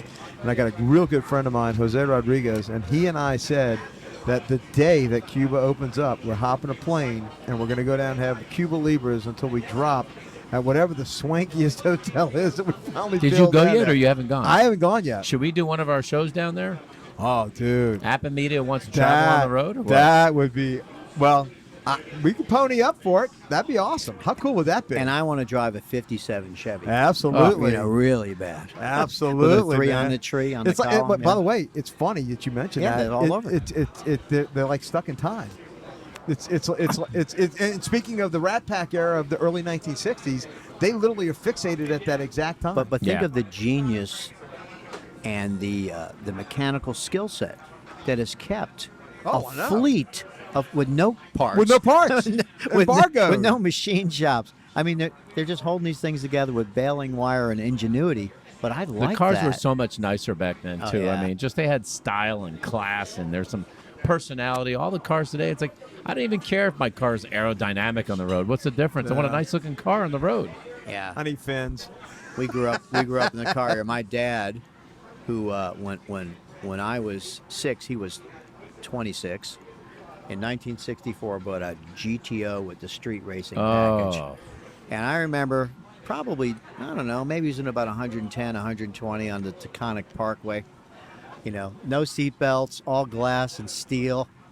Daddy, this is fun. Go faster. And by the way, unlike today, we used to pinball around in the back seat of those things. yeah. There was no baby seats and stuff like that. Baby seats. Parents would wrap a blanket on you and say survive and do whatever. It's like, I think I still have an indention from a window My- opener my- from the Mercury Mark Monterey that my mom had. It was from my like dad had a massive 1968. Impala, like one of those large Impalas. 22 and I mean, feet of steel. that thing would have ripped the shreds out of some of the crap on the Oh, road you today. drive right through it, like a battleship going through Yeah. it. Now the sad thing is, the best thing to come out of Cuba in the last 20 years has been baseball players, right? I mean, Yes, sir. we can't get good cigars out of there, but the baseball players are coming out. Now, the one thing that we all share that we were talking about when we were doing our show prep is a love for baseball. And nowadays, as we talked about earlier in the show, horse racing, boxing, and baseball were the 3 major sports in the first half of the 20th century. Boxing's dead. Boxing's dead. Horse racing, with the exception of the Derby, the Preakness, and the Belmont Stakes, is on life support, but it is a fun time. But baseball, what did James Earl Jones say? Through the centuries, Yeah. through the years, it's remained the one constant. Baseball. Build it, Baseball. Ray, and they will come. Absolutely. Talk about a terrible track, Frank. I mean, I lived in Baltimore for 3 years. Oh, that's right. And that track, talk about a place that you could get murdered about a block from the track. Oh, my God. I mean, that track in Baltimore, beautiful for that one day, but otherwise, you go there. Now, that is the longest distance of the Triple Crown. Am I wrong? No, the Belmont is the longest. Yeah, Oh, Belmont's a mile and a half. Mile and a half. The Derby is a mile and a quarter, and then the Preakness is a mile and an eighth. Okay. But I Product of a misspelling. enjoyed that. When I lived in Baltimore, Frank, I went 2 years. It was an unbelievable. It's a party on the infield. It's a party. It's an on the unbelievable Preakness. event. Run for the Black Eyed Susan.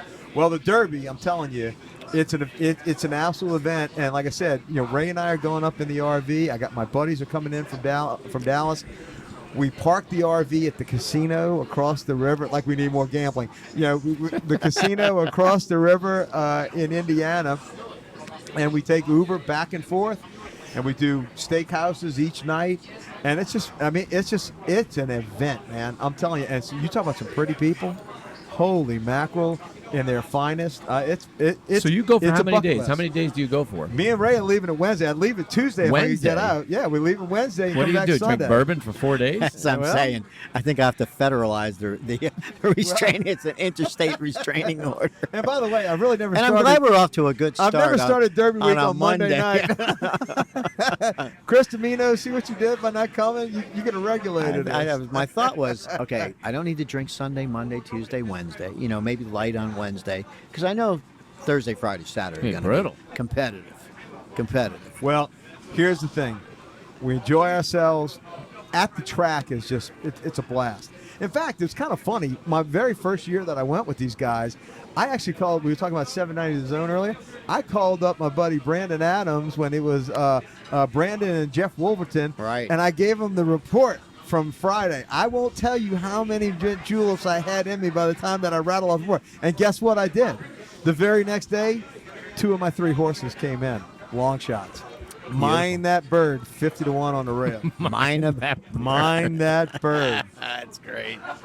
Can you pull, for all guys, if you're a degenerate, you are a degenerate one way or the other, right? You can't pull that out of you. You love to gamble. It ain't going away. You could go whatever Gamblers Anonymous you want to, but it's not going away. Like I said before, I'm an entrepreneur. I gamble for a living. Everything I do, everything that Rhonda and I do in our business, it's a gamble.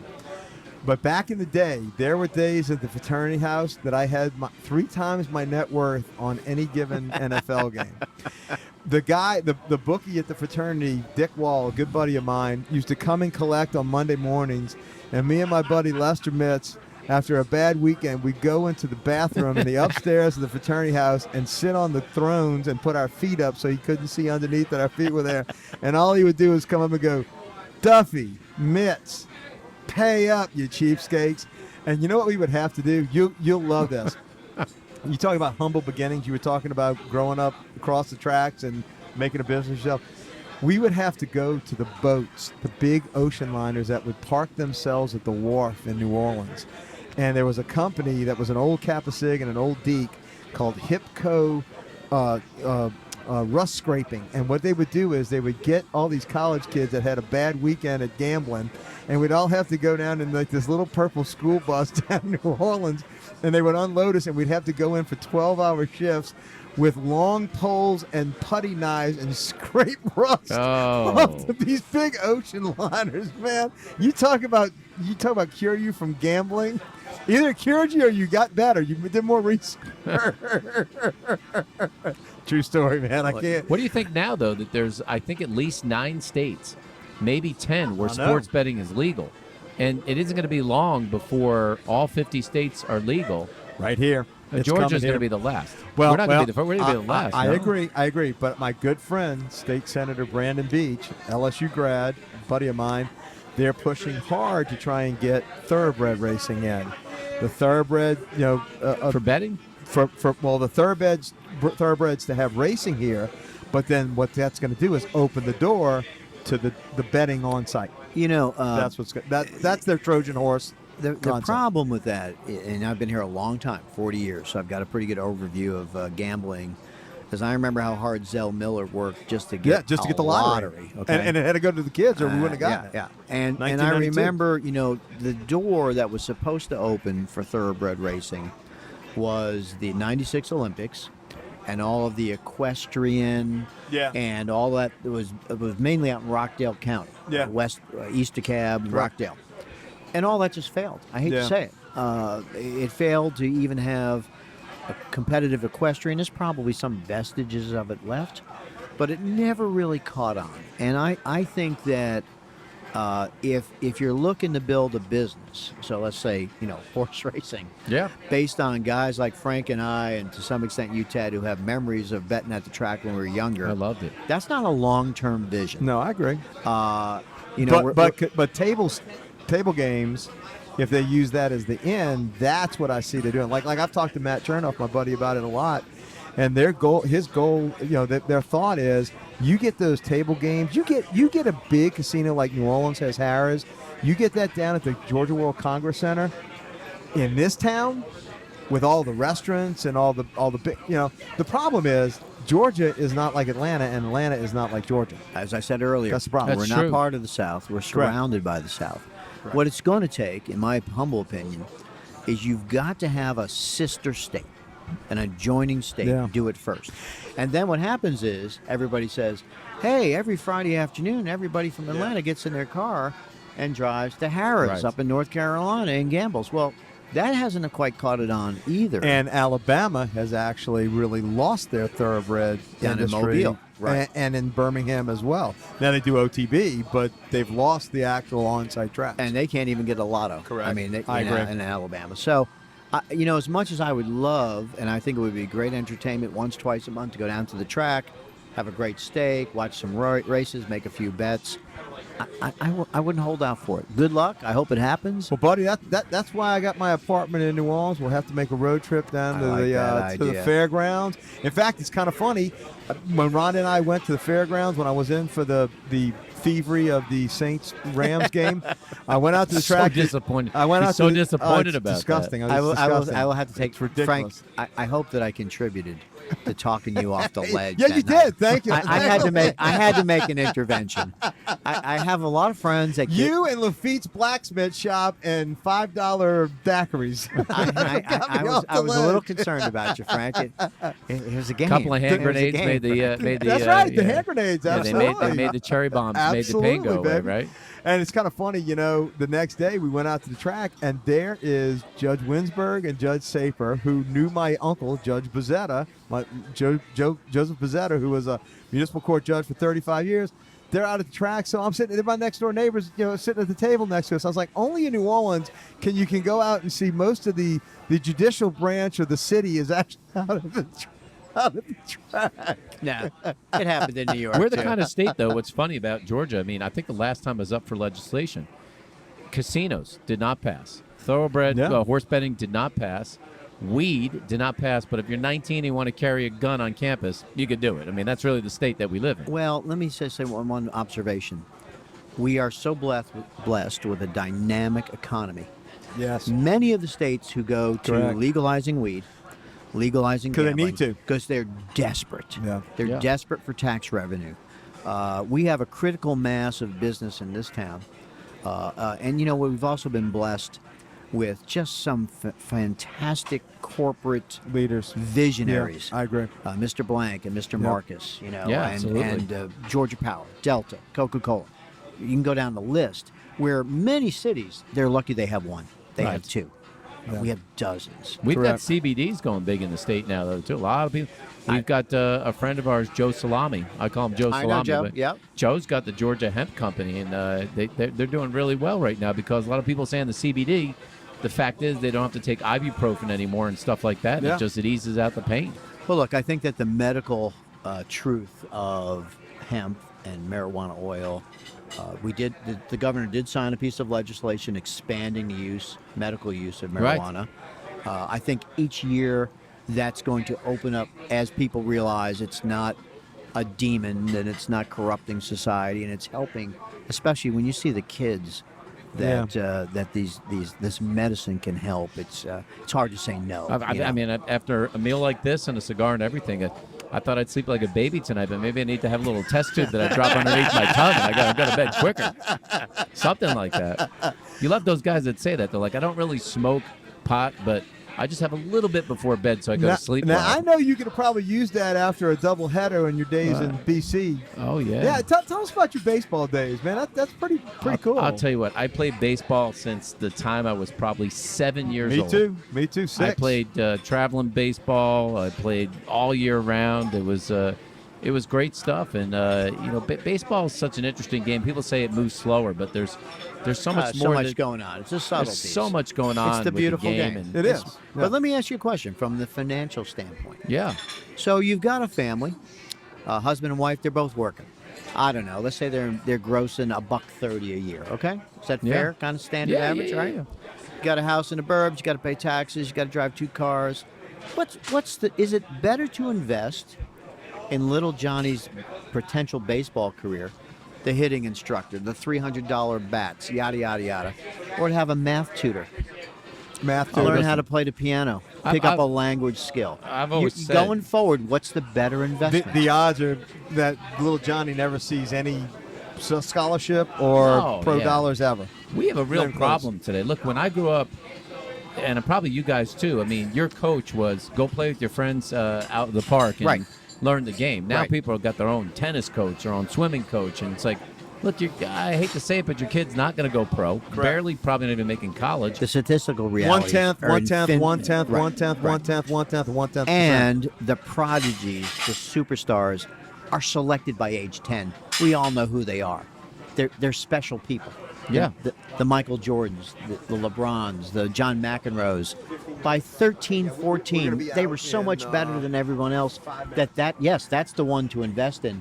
But what's that? One out of 100,000, out of 300,000, out of a Yeah, million? they're incredibly small numbers, Right. and I just hate to see parents waste so much money on a tennis coach that over the course of 10 years, you could probably spend $100,000 or $200,000 on You a can coach. fund the 529. But the real 100%. the real sad thing is they have to orchestrate them playing. You Oh, remember yeah. the days in the Sandlot?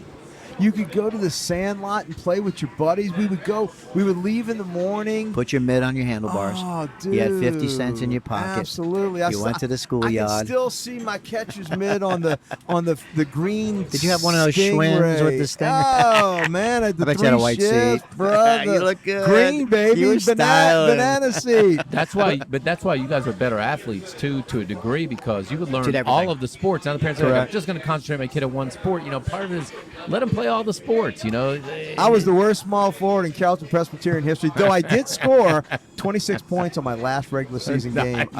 Somebody inhabited my body. But I'll tell you what I did. I caught friggin' double headers in New Orleans Heat. Oof. Anybody ever says that real estate's a tough game? No. Catching double headers in New Orleans in July. Now, what did That's Yogi a tough game. Berra call the equipment? The tools Tool of of ignorance. ignorance. Okay, Yeah. you've proven the point. And I strapped those babies on. I'll never forget. I was 8 years old, and I can remember the coach. Somebody's dad said, "Okay, does anybody know how to catch?" And nobody stepped forward. Does anybody know anybody that has caught? And my uncle actually had caught. I raised my hand. It's the worst enough. move I ever. Oh. Every time I raise my hand, my knees hurt. They tell you in the Army not to raise your hand either. Okay, Frank, just a little lesson. Too late. There are Too late. sometimes it's not worth being the eager beaver. Too late. But you know what? I'm still Facebook buddies with all my pitchers, and I'm telling you what, I can still remember Big Perrin Rome's overhand. I can remember Jay Hernandez with his 1974 cool blue glove with the sidearm. That divided blue? And by the way, He had a great slider. Great slider. And by the way, that's why I like baseball so much, because when you've played it, you know it.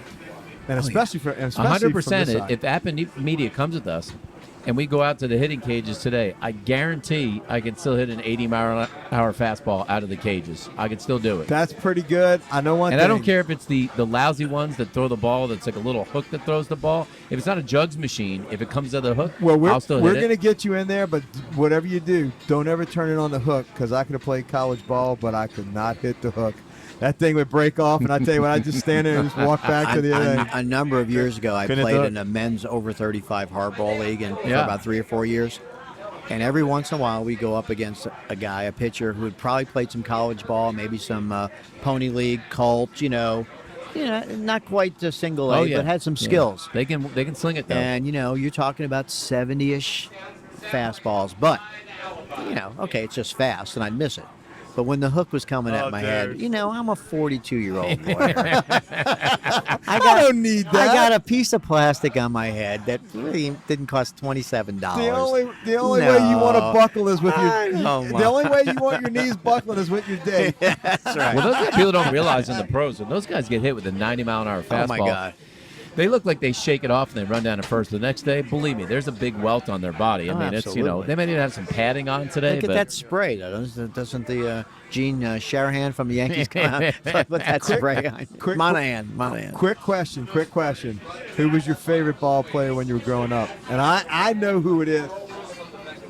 Who was your favorite? No, I grew up near New York, and I actually was not a Yankees fan.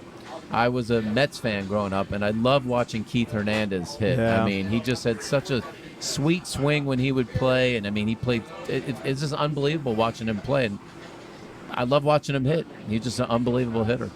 Yeah, I thought you were a Boston guy. I thought you were going to go with Ted Williams. No, That's no. before Teddy his time. Ballgame. I baby. hate Boston fans. I'm living there all the years. The most obnoxious SOBs of all time. To the only people on the road. Stakey, are you hearing that, Stakey? To the only people on the road that will not use their signal while they try to run you off the road on the highway. They're bad. They see you at the side view mirror and they go, I'm going to cut this guy off the Hey, road. Sully, cut him off over there, Sully. Yeah. Let's go to the Packy store later and get a fifth. It's dumb crap like that. Patriots fans. Ray, who's your favorite guy growing Well, up? I'm a little bit older than you guys, but my favorite Yankee back in those days was Thurman Munson. Yeah, Thurman was And great. I remember when Thurman came The up, captain. he was Rookie of the Year. The captain Yeah. before the captain. And he was a bad dude. Yeah, he was. Yeah, he did not if you tossed a bat or showed up his pitcher, you were going to pay. You were going to get one in the ear from Mel Stoudemire or Fritz Peterson or Mike Kubek or Kekich when next time you were up, or Steve Hamilton. I remember some of the names. Unfortunately, the rest of the players Did you collect baseball cards too? Oh, man. Do you still have cards? I or have no? one card. I don't have it with me tonight. I have a '68 Mickey Mantle card that I have carried in my wallet. I think I've showed you, Frank. Yeah. It's old and weathered, just like me. I don't preserve it. I don't laminate it. I figure The Mick. Mickey. You know what I'm going to do? Like You know what I'm Mickey. gonna do? I have 100,000 cards in my house. Oh my goodness. Oh, my gosh. 100,000 cards. I will bring in Oh, my some of the God. good ones for our next Oh, show. dude, beautiful. absolutely. I will get you, which is really hard to collect, by the way. If I think I still have it, a 71 Munson, which is the black tops cards, which are very difficult to get in mint because the corners would erode. You know, it's a very difficult card to get in mint collection. Yeah. Wow. But I got a whole number of Bring Thurman 'em. Munsons at home. Bring 'em. I'd And love when to see 'em. Munson died tragically in that airplane Yeah, crash, he it did. was 77, right? just heartbopper. One day he was flying, next day, oh, And down he goes. Like Jim Croce and a lot of stay out of the little planes. That's Big Bopper, Richard Stay out Adams, of the little planes. Payne Stewart. My guy is the white hat to your black hat, the same era. Johnny Bench. I was a Cincinnati Reds fan, big Yeah, red great player. machine. I loved him. I can remember sitting there with my Carrollton Boosters jersey on and my aunt's in the reflection in her stove, me pretending to be at the national anthem, pretending to be Johnny Bench. Well, that 75 team that they had. Oh, dude. Because who played there? It was George Foster. No, hang on a second. And do it all. Bench, Perez, Morgan, Concepcion, Rose, Geronimo in center, Griffey in right, and Foster in left. It's bad. George It's Foster, a hell of a lineup. for about 5 or 6 years, was a bad. He's By a the, bad by the dude. way, I've been waiting with that piece of trivia for Yes, he did a 35 good years job. to bring it up. You set me up, brother. And the other thing is, they basically had mediocre pitching.